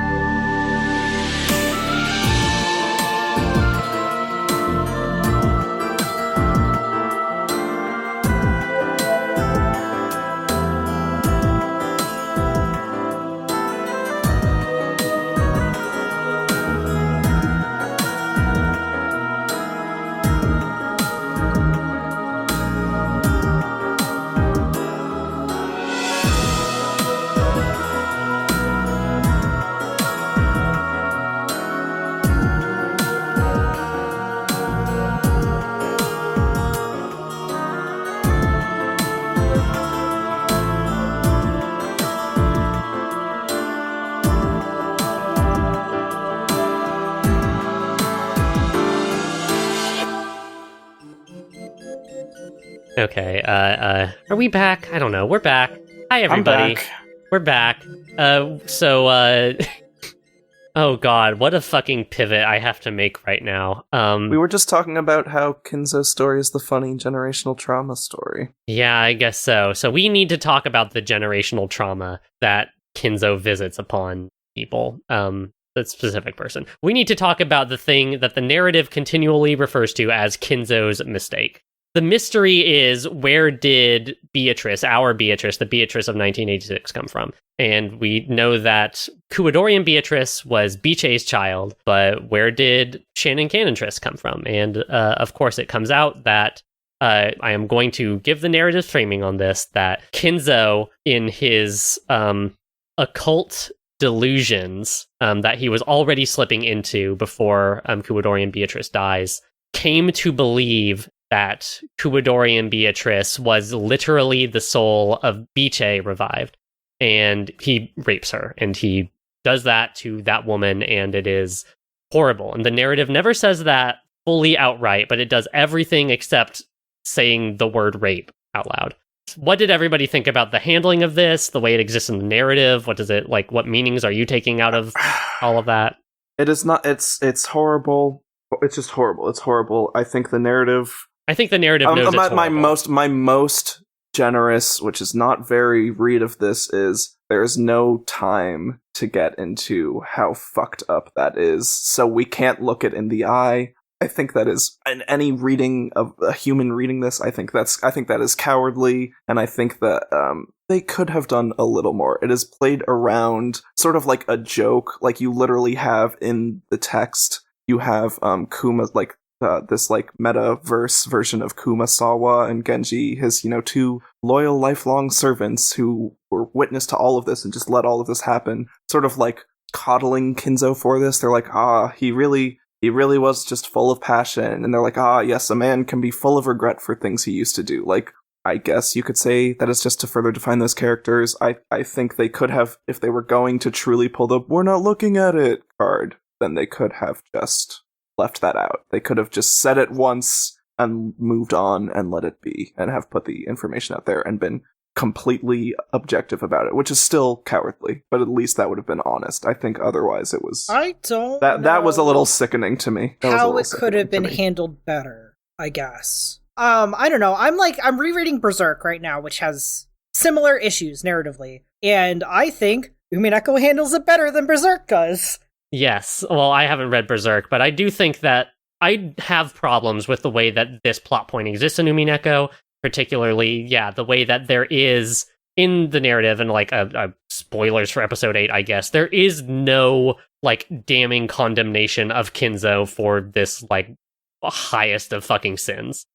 Like at no point does someone just say like, oh, and Kinzo, you need to like, this thing is unforgivable. Here is the really bad part, which I forgot until literally just now, and I'm actually angry again. Was fucking at the end of this episode, after everything happens, and I guess in the main episode, before funny burn castle time, which is fine, that's what it is, that's Umineko. We cut back to like this like fragment fake timeline, or whatever, 1 in a million billion timeline that Leon lives in, and Beatrice's funeral is over. Everyone has mourned, the time bubble that keeps them stuck there is unstuck, and they like, that world regains time and moves into October 5th, 1986 or whatever. And we see that play out as the literal end of this episode. And what happens, everyone steps outside, Leon looks up and the sun is shining really bright and it's beautiful and Leon is happy. And then Leon looks over at Kinzo, knowing, with the knowledge that Leon has been granted by Willard and Burncastle about the horrible, evil, disgusting things that Kinzo did, and walks over to Kinzo. This version of this child of Kinzo out of this assault, direct victim of Kinzo assault, walks over to Kinzo and lets this person touch, Leon lets Leon's self be touched and leaned on and like assists Kinzo in walking down the stairs. And we don't have time to get into all of it, but I just think they did not need that moment between Leon and Kinzo. Leon could have looked at Kinzo and nodded. That still would have been fucked up, but they could have left that alone. But that I don't think that needed to be in there. This episode, Umineko generally, but especially episode 7, is a story that is very concerned with ideas of forgiveness and remorse, and what those things are and what they do for people. There's a quote that I think it's Willard gives when he's talking about the fact that there's a funeral for Beatrice going on right now. He says, "Funerals are not for the dead." Like, we don't put on we don't put on funerals like to, some cultures do put on funerals for like afterlife reasons, but like funerals exist for us, remorse exists for us, forgiveness exists for us. Like in Umineko's view, forgiveness is something that you do for yourself. You can see that when Angie is talking to Kasumi and says, I forgive you for the horrible things you have done. And I will point out, she then pulls out a fucking gun and prepares to kill Kasumi. That is a beautiful moment of justice. I love that scene. That is like one of my favorite scenes in Umineko. And I love you bring that up because it's like the perfect comparison to this moment for me. I totally agree. I even love that about Umineko, that it's about that and like the different ways that happens and looks. I think they really missed the mark on this one. Yeah. I think they got a little lost in their own sauce. There's a bit of a one. Weird through line about comparing Kinzo to Battler, which I feel like is generally gets a little fraught around when we get to this shit that Kinzo has done, right? Like, I can rationalize away like the obvious like complete Kinzo moment in Ep 5, right? Or the situation that Battler was in episode 6, where literally there is a new Beatrice who is not the Beatrice he loved. Yeah. And he, like, of course, the reason that Battler is the protagonist is that he overcomes that and says, no, you are not the Beatrice that I loved, but I still love you and I will care for you. In a she way calls him father. In a way that Kinzo literally did not ever. Yeah. Only did it so that, okay, so one, and I need this to be the major point that people know that I think that ultimately I think the handling of this, there should have been a moment where, like, basically someone needs to turn to the audience and say, hey, this thing that Kinzo did is unspeakably bad, and, like, we need to have a talk about, like, what forgiveness means in relation to that, rather than, like, leaving that for the audience, or they could have been more explicit about this. But the other thing about forgiveness is that it is not a moral good. It is something good that is good for you, but it is not like, it is a tool that can be used in many different ways. The need for forgiveness, the way that Kinzo, through to his literal last breath, is perverting someone's life, someone's entire sense of identity, granting them an identity that he has created for them so that he can give himself forgiveness by asking this, like, avatar that he is, like, fetishizing, literal, like, the original sense of fetish, like, to give power to something that does not have it. This fetish that he is creating in front of himself so that he can, like, whack himself off one final fucking time and get his own forgiveness from someone else. And I think that the narrative knows what Kinzo does and Kinzo did is unspeakably fucking horrible. I believe that to be true about Umineko. I think the only reason it isn't talked about in more detail is because Ryukishi literally believes it to be unspeakable, that which you cannot, like, talk about it. We're talking about it right now. I feel like, though, if it's something that you don't think, if the writer doesn't, it's unspeakably horrible, and you don't want to properly critique it, why include it? Like, why write it so that is the answer to that mystery if you're not willing or able to properly... Yeah, if you're not ready to dig in. Yeah, I think because Ryukishi, and this is not a defense, I think this is me trying to put using everything I know about Ryukishi to kind of puzzle out why this might be. I think it is because Ryukishi as an author really values the reader's ability to understand something for themselves, to be given puzzle pieces and to synthesize them towards an answer that he has. It's not just like he has beliefs, but he really respects the reader's ability to understand things for themselves from the things he puts in his stories. That is a way that he is granting agency to the reader in that moment to be like, hey, here is like a really challenging, not like mystery puzzle box, but like, here's a really challenging set of ideas. I am going to super commit to this idea of episode 7 as a story and as a game that exists in the realm of magic, in the realm of people telling their own stories of things being veiled and being left for you to come to a more specific understanding of. And I respect that a lot. I also think that Kinzo should have been held specifically to task somewhere in this story. So here's my reasoning on why this was included in Umineko at all, which is that it's very melodramatic and soapy to have the culprit be the child of incest. Yeah, sure, totally. Of like the patriarch of the family. Like it is a classic, this is the motivation, melodramatic kind of thing. And this is a mystery novel about mystery novels, right? It is about approaching a mystery with a level of heart and empathy, approaching it with love in a way that, like, Ryukishi evidently doesn't see in other novels. So he includes this, and he wants to examine what that really does to a motherfucker, right? Totally. I think that's really astute. Yeah. This is, and, like, I think he, at the very, like, obviously this is something that has been planned ahead the entire time. I don't know, like, how hard he wanted to commit to it, which is why, he fumbles it in episode 7 of 8, right? Like, I've been there where I'll come up with, like, this, like, really, like, sordid and pulpy backstory for something, and then when I have to get around to it, I'm like, oh my god, oh no, what did I get myself into? So I think the motivation here is to have both the, all the ugly warts of the mystery novel genre in this novel, and try to approach them with the same level of sensitivity that he does like with everything. Yeah, thematically, Umineko, in addition to being concerned with forgiveness and remorse, is a series that I believe is deeply, deeply, deeply interested in questions about agency and people's agency to tell their own stories, their agency in their lives, where that agency is removed. I think that Umineko thinks that one of the ultimate sins that you can do to someone is remove their own agency, and rape is one of the ultimate versions of that. I think it is included because, exactly like Caelum says, like it is the mystery novel trope,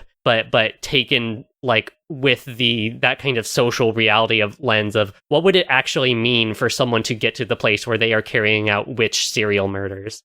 And also think about what it means for this to be Beatrice's backstory, for this to be Yasu's backstory, and all of these themes of like repetition of trauma that is passed down through generations, for Beatrice in episodes 1 and 2 to be this character who is this like avatar of sexual agency who strips Battler and chains him down and is constantly like asserting herself sexually in that way. Like it's another way in which the you realize that the trauma has been reverberating this entire time, and that, you know, it is another way in which Umineko connects to itself and becomes a thing that you become caught up in. Also, I want to say, like, sometimes I will read, like, people's live blogs of Umineko up to the point that I've read it, and when it comes to this plot point, and specifically the end, people are fucking dense. They did not get it until they got to that scene. I am so glad that I have such a wonderful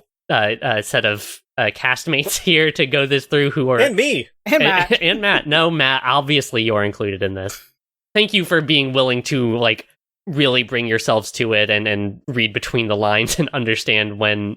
What I believe, too, at this point, if you've read this far into Umineko, not even just the skills that Umineko gives you, but in terms of, like, your reading comprehension level that you need to have to make it through Umineko, thank you for, like, meeting and apparently exceeding those marks on all accounts. We do our best. There are some segments of the fandom or the reader base People who just, like, totally check out. Literally do not have that. Oh my god, Izzy, are you okay? Yeah, I'm okay. It just happens sometimes. Every time I say I'm me, Izzy takes another illness on. I'm feeling status bars you can't even every imagine. Disease. Can you stop? I'm sorry, it's my mysterious illness that will come back in the final episode. Okay, speaking of mysterious illnesses, I did want to back up 1 second for Kinzo with what I think Ryukishi was trying to do and just didn't. Everything about his character screams Alzheimer's. He doesn't know where he is or what he's doing, but, like, that never comes up in a way that shows that that's what's going on. Like, not that it would make what he did any better, but it would at least let you have some twinge of, like, oh god, he's lost his own agency because his mind is actively falling apart, and feed into the themes of that. And it's kind of baffling to me that that's not what comes up. I think because that would soften the blow too much. I also think that does come up to some extent. It does to a small extent, but... No, I want to push against that. I think the point is that he does have his agency. The point is Kinzo, as the patriarch of his family, gets his way his whole life, right? From the point that he decides he is not going to be an Ushiramiya pawn.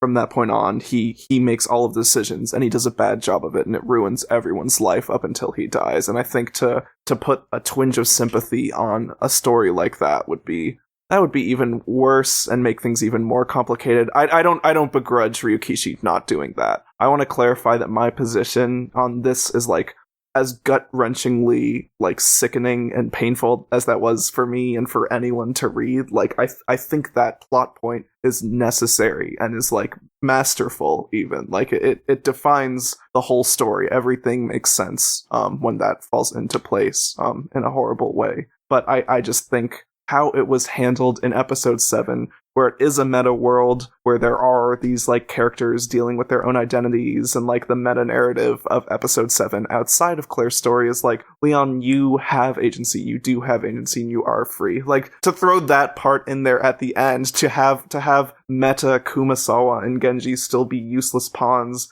you know, apologizing for this rapist, this incestual rapist, like, it's like, you had an out. I just think it was a fumble. I just think that part of that narrative was a fumble on a very Kinzo. touchy subject. No, of course, none of us do. I think that this tension that we are hitting upon right now, specifically that Anna is hitting upon, is something that we will be revisiting in episode 8. Not like in regards to this specific incident, but in terms of Umineko's sympathies, maybe, in terms of whether you forgive and reconnect, or whether you forgive and move on.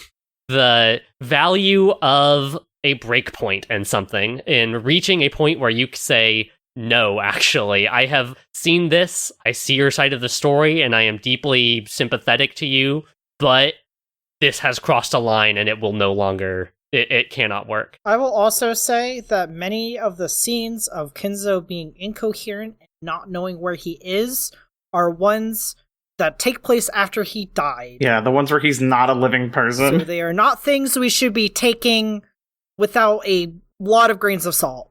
Matt, to what you were saying, I do think that tension does exist inside of Kinzo's character to some extent, but I also think it's important to Ryukishi that Kinzo's mistake was a mistake that was consciously made and not like pure loss of self and understanding. Like it is. I want to elaborate on it just a little bit. It's not like, oh, he switches into Jekyll and Hyde mode and he turns into evil Kinzo. That's not what I'm saying.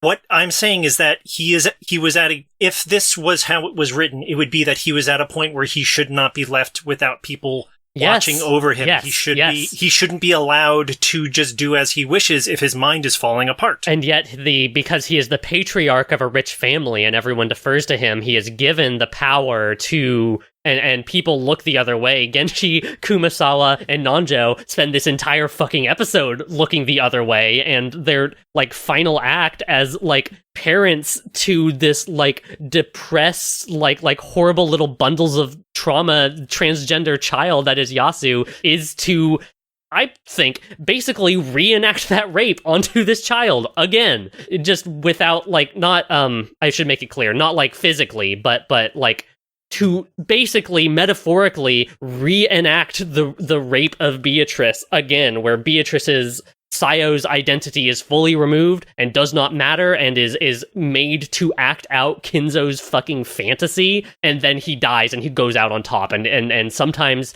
that is something I will say, like, as a story, as a piece of narrative media that I love about Umineko, because it is unafraid to say sometimes the worst fucking people in the world get absolutely everything they want and totally go out on top. And that is one of the horrible, most atrocious facts of this world. Okay, so going into that scene, we're skipping way ahead to like the end of like Claire's story. I immediately was like, I'm a Genji defender. I think that generally Genji's role in Yasuo's life is probably the best thing he possibly could have done, until here, sure, where he's going fucking insane, because he literally kept Yasuo away from Kinzo for her entire life because he was afraid. Because he knew that, yes, because he realized how he fucked up as the head servant. Yeah, that he fucked up insanely bad, and he didn't want to introduce Kinzo to, you know, his combination child and grandchild, because he was afraid that, like Kinzo was gonna fucking do it again, right? And then he changes his goddamn mind, so it was like, completely convinced that it was like, oh my god, what the fuck am I about to read? And so when Kinzo just like sees Yasu and dies instantly, I fucking lost it. I thought it was super funny. At least he dies. Oh, my pingy! Yeah, that is like the funniest fucking scene in Umineko. Yeah, I went like fucking like scared shitless that like Yasu was going to get fucking assaulted, and then Kinzo just like up and dies. Like, holy shit.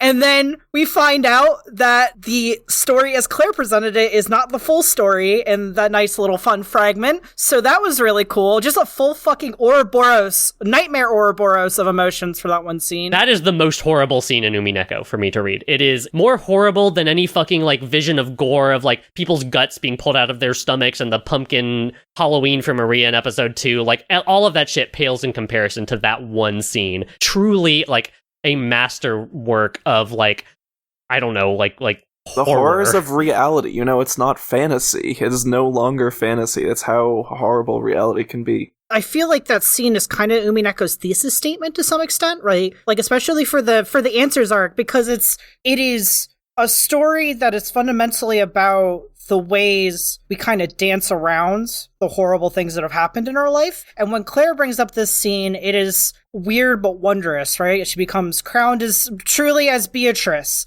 And then Bernkastel tears into her guts and rips out the reality of it. And it is so harrowing. It is so fucking desperate and traumatizing. It is probably one of the worst moments in her life. And so the way that she... And in this huge contrast in the way that she tells how it happened and how she truly felt in the moment, like that's the entire novel. That's what it's all about.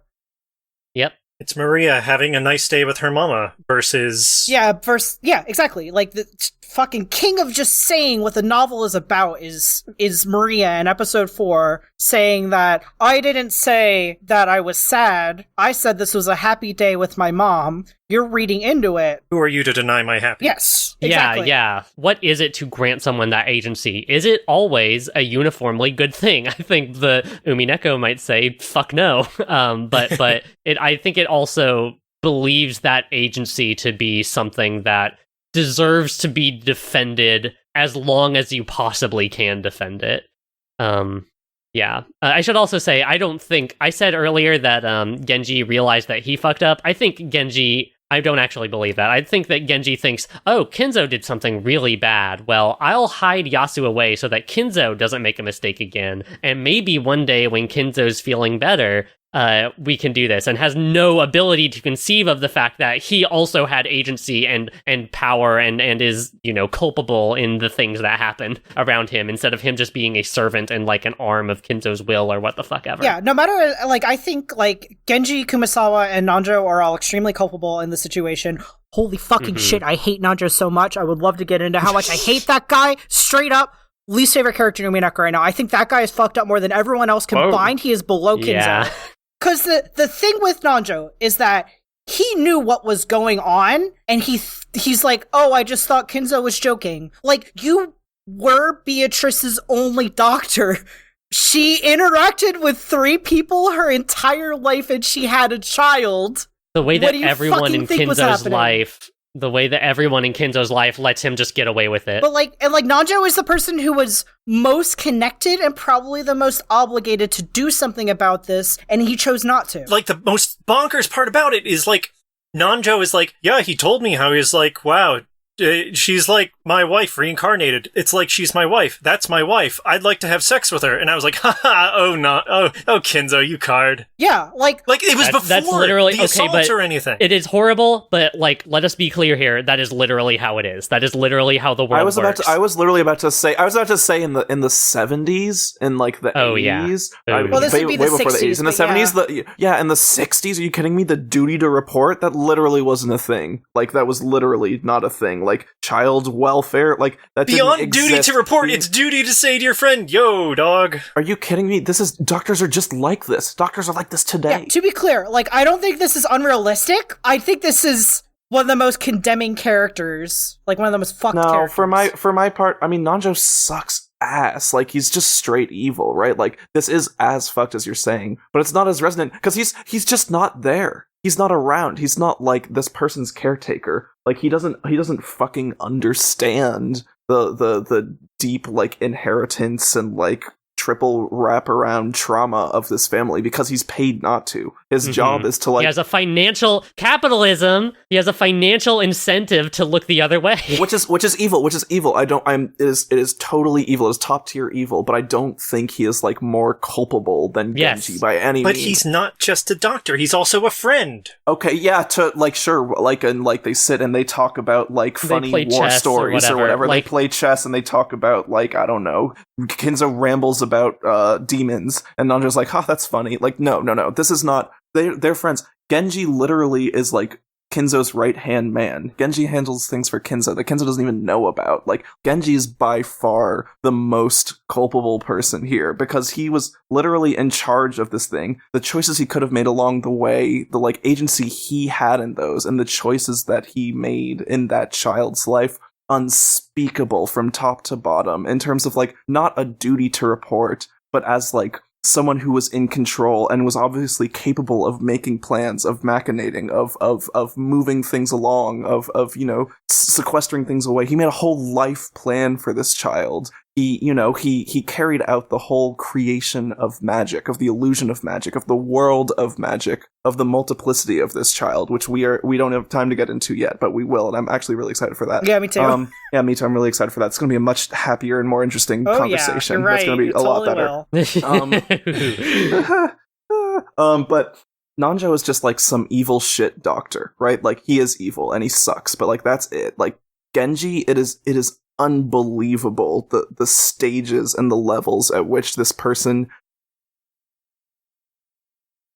Yeah, and the reason I keep pointing out like this is the way it works in the real world is like to make sure we all remember and can move past our like initial disgust with these characters, like, oh, this specific character is bad, but like look at the ways in which Umineko, I think that Umineko is illustrative of the fact that these injustices are not only not aberrant of the world, are not like some like fluctuation in the way that the world should be, but are in fact like constitutive of the world. In the same way that the truth makes the world on the game board, it is these things that we allow to happen, that we collectively as human beings allow to happen, that we allow to let slide, that create the world where they are allowed to continue to happen. It is like it's not that Nanjo specifically or Genji specifically are fucked up. They are specifically fucked up, but also like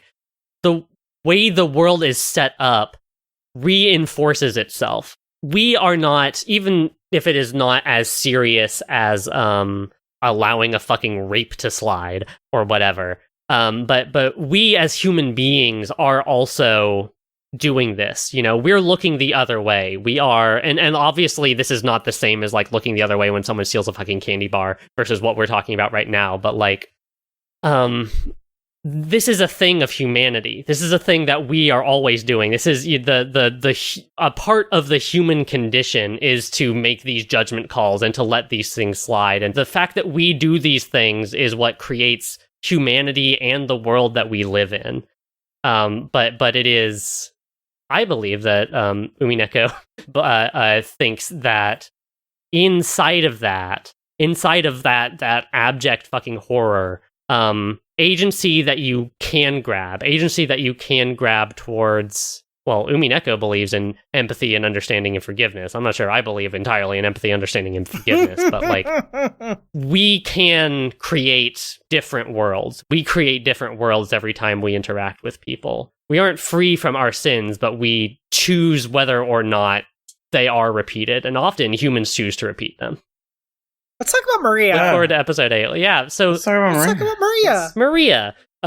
Willard has this whole thing with Kenzo, and that all happens. And then Willard goes to talk to the cousins, finally. He has George, Jessica, and Maria, but not Battler, are all there today. Battler's not there literally because of some plot contrivance, because Burncastle doesn't want Battler there. Because Angie's not feeling well. Yeah, literally. That is literally it. Willard talks to Maria first, but he talks to Jessica, and Jessica has some ghost story about, oh, I saw something in the VIP room, and that's about like how Beatrice pulls pranks and convinces people of her existence. Like we all kind of understand that now, but Maria's has a little bit more meat on it. Izzy, would you like to take lead on Maria's? Yeah, I'll do Maria? My best. What's up with Maria? I'm a little lightheaded, but I'll give it to you in 4 quick words. Izzy, please live. Maria has become Catholic. As everyone knows, based on the last 7 episodes or whatever that we recorded, Maria's my favorite character, and I love her very much. So we get into Maria's point of view, because this is the point where Willard is effectively getting the perspective of those who believe in magic and those who don't, and things like that. But we talk about Maria. Maria's talking about how Maria perceives her life because she doesn't have a dad, and so she... Oh my god, it just came so far to left field. It didn't, though. It didn't. I don't have a religious background. I was raised Catholic. It did not come from left field. I was not raised Catholic. You'll find it actually came from right field. When you think about it, it is like, oh, you see all of the ways in which like this was true and could have been true the whole time. But in the moment of revelation, when Maria says, "Yeah, I'm the reborn son of God," it really hits like a fucking truck. It hits like a truck. I think it like a rules, truck. and I truly love that for her. Oh, it's amazing, and I love it. Willard is talking to Maria, and Maria's talking about how she's always had this trouble, like, understanding, like, how she was different from the other kids. And I was like, okay, she's different from the other kids because she's autistic. And that's still true. That's still true. But Maria, in her own way, because she's beautiful and I love her, reasons that she's different from the other kids because she doesn't have a dad. And she is in contact with some religious figure at some point in her while she's younger. And she learns of the story of Virgin Mary's birth of Jesus and stuff. And she's like, And the Chad oh. Jesus, yes. And Maria's like, ooh, am I Jesus? Clearly, like this child looking for meaning. I mean, what is incredible about Maria is her ability to just create meaning and have that be meaningful to her, you know? It's like the most beautiful thing about her character. And she is always just trying to figure out some way to conceptualize what's going on. Like, why is she being bullied at school? Because if she wasn't being bullied, somebody else would have to be bullied. So it's good for her. And why is she different? Well, she doesn't have a father, so she was a virgin birth. So she's different because she's different in that way. And she's always having to find ways to, I guess, reason with, come to terms with, make up reasons for why her life is the way it is, which could be an interpretation of her autism or an interpretation of the fact that she's most likely being heavily, heavily traumatized by the generational trauma of the Yashiramiya family. And it just shows... Is she the most gaslit character in Umineko? She's the most gaslit character in Umineko. I mean, I feel like Yasu, I feel like young Yasu might give Maria a run for her money. Look, we have Maria, we have young Yasu, and we have Beatrice II. Those are all very gaslit people. That's true.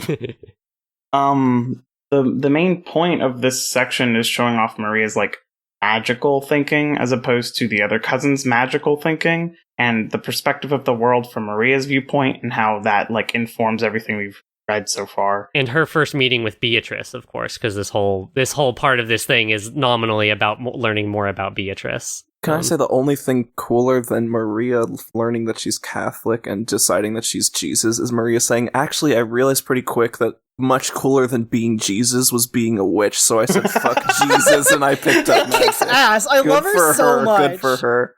This is what kinning is like. So I know! So the thing about Maria is that I think her relationship to Beatrice is deeply vital, probably one of the most important things in this episode, if not the entire novel, because if Maria survived past October 1986, she would have become Yasu. They are on the exact same trajectory. Yeah, I think that's generally where I land. And they become so close to each other because Beatrice sees this, right? She sees who she was when she was younger in Maria and takes her under her wing. And that's why Maria goes from, I'm the son of God, the daughter of God, and goes, I'm working in the exact same sphere of coping mechanism as Beatrice is now. Yeah, I guess it's... look, I have nothing more or less but sympathy for Yasu, for Sayo, for Claire, but she's sort of in a much, much, much lesser way, like, doing to Maria in the cycles again and again what was being done to her. Where she's crafting like, Maria she's like shaping her worldview. She's like, yes, you are magic. Well, yeah, like that's totally a valid take. I think that is true. But the intent here is to like try and like share in and comfort someone, right? Like going, this coping mechanism worked for me.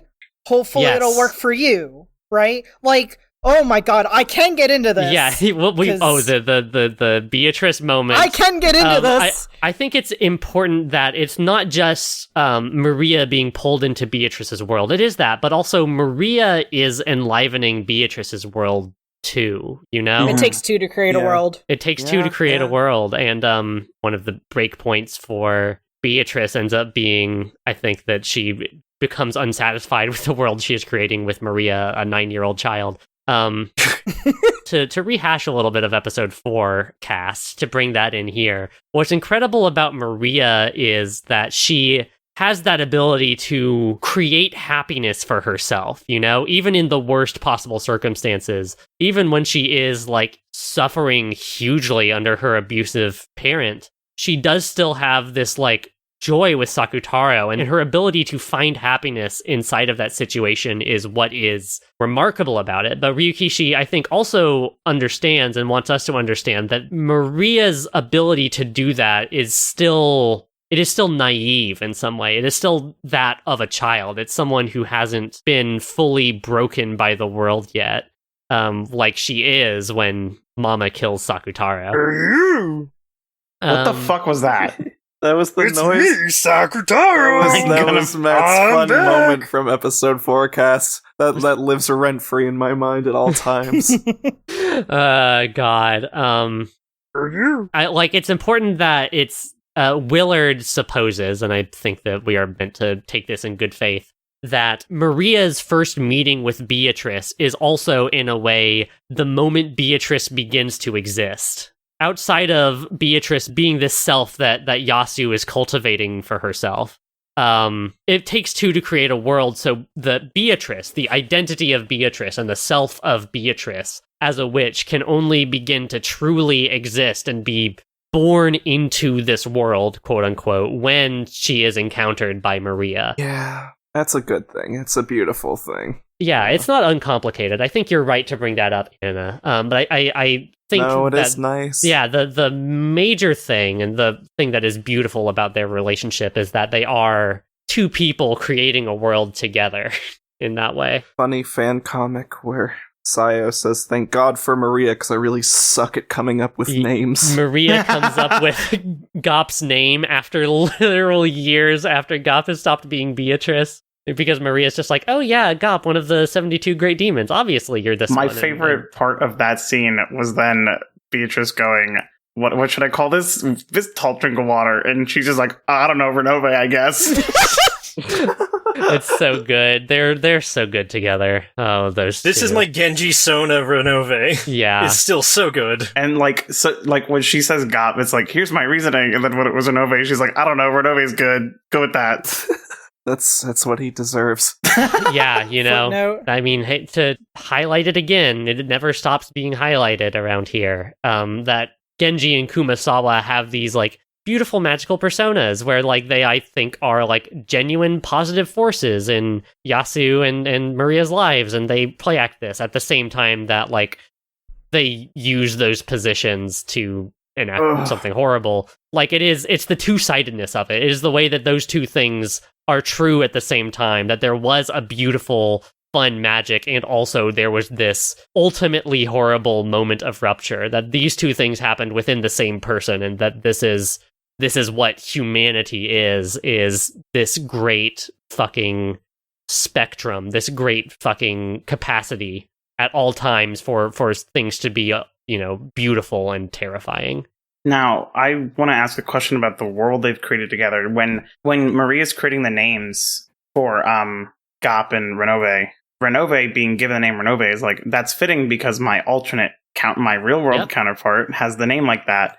Is it unreasonable to read that as the literal characters of Genji and Kumasawa and stuff being included in this world creation, or are these imaginary still? I think you could take it either way. Yeah, I think Kumasawa was definitely involved in it because of the whole narrative of Virgilia taught Beatrice magic, right? Yeah, and Kumasawa being everything we see in Yasu's part of this story where Kumasawa is teaching baby Yasu quote unquote magic tricks and is being a mother to her. Episode 3. No, don't do this to me in real time. We gotta reread episode 1 for episode 9 don't talk to me about Golden Truths again. Don't talk to me about Golden Truths 2, more Golden Truths. Oh, I've been living it this entire time. We have to add 5 new members, but all of us You all stay have to on go and make we your own them. goddamn podcast, okay? That's all I got I've in been me. trying to convince basically everyone I've had a long enough conversation with to read Umineko just so I can feed off of their suffering. Oh god, it's working. I choose to repeat it. It's happening. There's a line in this story which we haven't gotten to, which is just the only fun of mysteries after reading it is getting other people to read the mysteries. I know! That's this fucking podcast! I've read that, and we all internally just turned slowly to look at Jen. I sent a screenshot of everybody. it to Jen. I don't know. We're all I having think fun I here. also did. Oh, we're all having such fun together in this time, talking about the horrors of humanity. Rearms the bomb. Yeah, flicks the switch on the clock. Well, speaking of the clock, somehow, who could have guessed it? We've run it down. So I'm proposing something that hasn't happened in an age. We're going to be having a part 2 of episode 7. Yeah. There's too much. There's literally too much. We literally have not gotten We haven't even to talked the about meat of this story. Yasu. Caelum What? and I have not started our penis sword fight yet, so we cannot finish. That thing earlier wasn't the fight? No, it wasn't it. God no. That was what Oh Matt god, the said, it explicit literally tag. wasn't. I have to put it on even harder this time. Next time. Oh god. So we will reopen this conversation next time with Willard's little deduction scene and get into get into the guts of the story with Claire's story and then Burncastle's story, the tea party and the hidden tea party. Claire, I love you so much. Oh, I want to say something dumb before we go I have anywhere something else. dumb to say after Matt. Okay, we'll all take turns. And as we I'm always turning do, the saying something podcast dumb. over to you two. Whatever. Great. I'm done. I washed my hands of it. So we go through Yasu's life story pretty quickly, and I don't want to bring this up during it, so this is the perfect time to do it. They were like, Shannon and Yasu, they're such good friends. I'm so happy for them. And I'm just like, yeah, this is probably who Shannon was based on. Because I'm Oh, a fucking Christ. idiot. Oh, Matt. And there's that one like Twitter post. Someone just like, when I was young, someone told me that the paper part of a Hershey Kiss was edible, and then someone replied, "They are." And they went, "They are," and they went, "Why would you believe this again?" Oh. And that's me. All right. I want to leave everyone on a question. How many toes does Leon have?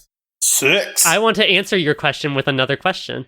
Why did Kinzo let Cannon, some no-name 3-year servant working in the Ushirimiya family household, play with his prized Westaboo guns In private lessons with him. in more or private less. lessons? Yeah, yep. Oh, God. That was the worst thing I ever heard. Thank you. Thank you both for this.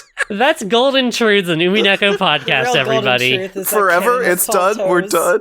No, oh god, Hold on, there's I have to say the worst thing anybody's ever heard. You all ready? No. Oh my god, no, I'm not. Yasu is up to 75% Kinzo. Genetically. Yeah. I don't like that's you. definitely true. It sucks. You No, want we to talk did about the that guts part. of the story? We did that part. Yeah, we did that part. This song Thank- is playing.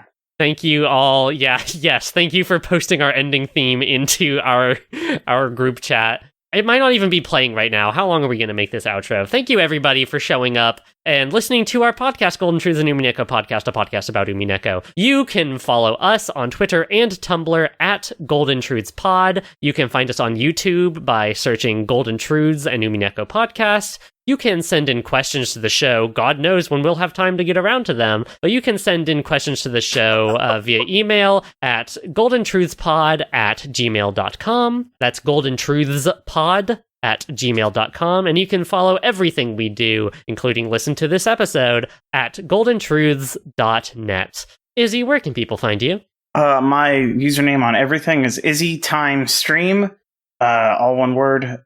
Send me your headcanons about Maria, send me questions about Maria, or ask for my stimming techniques, because I'm currently stimming. Caelum, where can people find you? You can find me on Twitter as Hivehum, HIVEHUM. Send me pictures of Leon. And Matthew. Well, seems like it's time for corrections! No. Okay. And You can find me at PaperPal pretty much anywhere. Your PaperPal on Tumblr, I'm your PaperPal on Twitter. I don't know, just look at some paper, it's me. You can follow me at Kebs, KEBBBS, that's Kebs with 4 B's on Twitter, or at Daihenshin, DAIHENSHIN on Tumblr. And you can find Anna spiraling. I'm already there. Thank you all I so am much for rotating in coming and my doing mind. this. We will be doing this again very, very soon. Until next time, sleep peacefully, my beloved witch, Beatrice. So we can exhume her.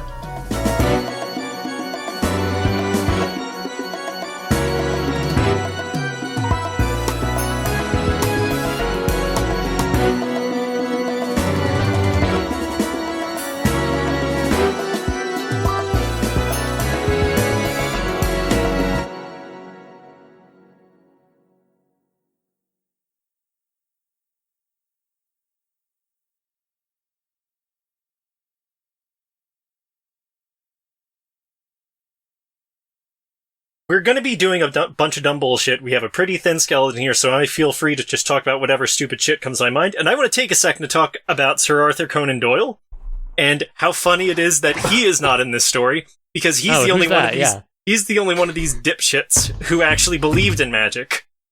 He doesn't. And that's why he sucks. Yeah, did Sir Arthur Conan Doyle ever write a fucking 10 Commandments for mystery? I don't think so. No, he wrote one mystery guy and hated it. Yeah, literally. Anyway, but I have to tell this story. It's too good. So, some kids around the invention of the photograph took a picture of themselves with some cutout paper fairies and showed it to him. He was like, "Holy shit, these are real!" And the kids are like, "No, we just made this. No, this is super real. It's incredible." And he calls up his friend Harry Houdini. He's like, "Harry, I know you're a real wizard, and I need you to tell me more about it." And he's like, "I swear to God, I've shown you that it's not wizardry. I've shown you the tricks.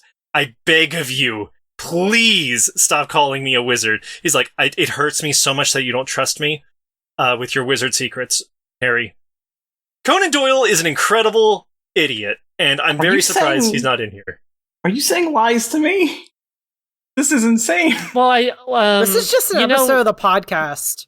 It's interesting. I'm thinking about it. I mean, I'm not like a mystery person at all. I'm an Umineko person.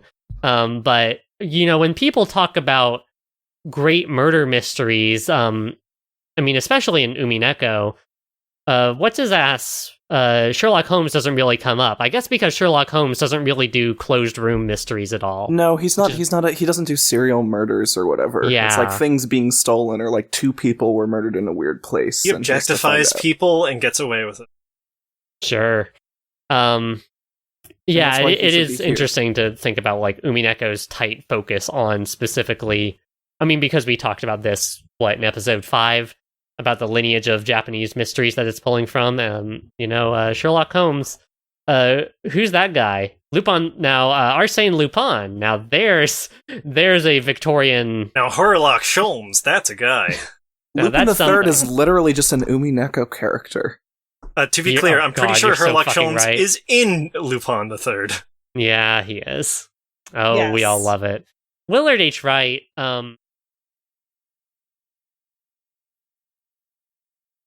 Yeah, when are they doing Umineko for clowns? Ryukishi's fucking sicko clown verse disambiguation. For all we know, that's what Zirconia is. That's what Homestuck is. Never mind. That's what Homestuck is. That's what Homestuck is. I didn't like the sentence that was just said. I didn't like it either, but it's the truth. And I knew the information, I had to put it out there so we can move. Let me tell you, listening to a Homestuck reaction / like critical analysis podcast at the same time as reading Umineko and making this podcast, it comes into stark relief how either how intentional Umineko is and how much Homestuck was truly being made up on the fly and like assembling itself as it came together, or how much better Ryukishi is at building things on the fly versus Andrew Hussey. Yeah. You could say it's amazing how much better Umineko is than Homestuck. It's you have 2 pieces of formative teenage media, and one goes one way and one goes another, and your entire life is decided for you. I will say I am truly and earnestly of the perspective that without Homestuck, you are not primed as an individual to read Umineko. I don't think that is like by design or on purpose, but like the shit happening in Umineko and it being deep and like media literacy and like thinking outside of what is given and outside of canon and doing like weird meta wraparound shit. Like, you know what? That's fair. We learned that from Homestuck, whether we liked Homestuck or not, whether we like it or not. Reach arounds? We're talking about the risk. I was saying, we all can pretend we didn't read Homestuck, and that's fair. We can't pretend that. People can tell that we've read Homestuck. Homestuck Homestuck talk is always threatening to break out of these segments and into the main body of the episode. Yeah, we should just have an off segment where we discuss how we met each other, because the way I met Matt is unbelievably funny. I met Matt through Homestuck, and I met you through Matt, and I met Izzy through Homestuck. And you met me and I met you because you under a starry night sky. How did you I two meet? met It was daytime. It was sunny. It was I the met Matthew daytime. Winter Yeah. at a MSPA meetup at PAX East, where he was dressed up as Professor Layton and did a pitch perfect Hara Hara Yukai dance, basically Hey. unprompted. I didn't go to that, but I And remembered he's- seeing pictures from that. Never mind. I met Anna in a way some completely reason- unrelated to Homestuck, and yet, of course, it came about that we both knew everything about Homestuck, so it was... I'm sure that was why I time followed you to completed begin with itself. on Tumblr. We're Much both like- on Tumblr. Why are you on Tumblr as an adult unless you read Homestuck? I was really mostly on Tumblr because of Homestuck. And Much like kind of- stand users in JoJo's Bizarre Adventure, Homestuck readers just gravitate towards each other. Oh, put me in the ground, please. I will I just not. ate an entire Chili's burger and fries. Delicious. Are you You are okay? insane. I hope that you don't yarts live gonna on fall camera. asleep. I ate a burrito No, he's and I'm not about gonna to yards. keel over. He is gonna black out mid-sentence for Oh, 20 God. minutes and then wake up. Oh, God. Good grief. All right. We One did half it. of this podcast in the bag. Hey, Jen. Hi. Yeah. Beach. Beach. Yeah. Beast. Bice. Lion. Bice. It's Bice. If you're gonna get it wrong, it's Bice. Bice. It's Bice. It's Bice. Is Yeah, it seriously Beach. beach I and love voice Beach. acting? It's Biche. It's Yeah, Biche. like Beatrice. Beatrice. Biche. Yeah. Biche. We had this conversation in episode 1.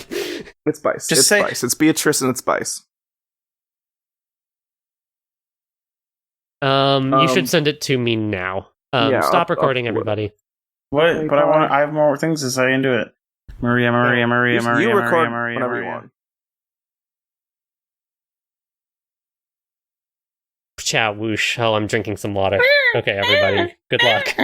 She's A fucking drinking car water just now. drove She's by. drinking water now. She's drinking water now. She's Come drinking again? water now. She's drinking her water. 'Cause it's time for the Golden Witch. I'm putting this at the absolute end of the episode. You don't even go chronologically where this goof happened. Okay. Shush. No.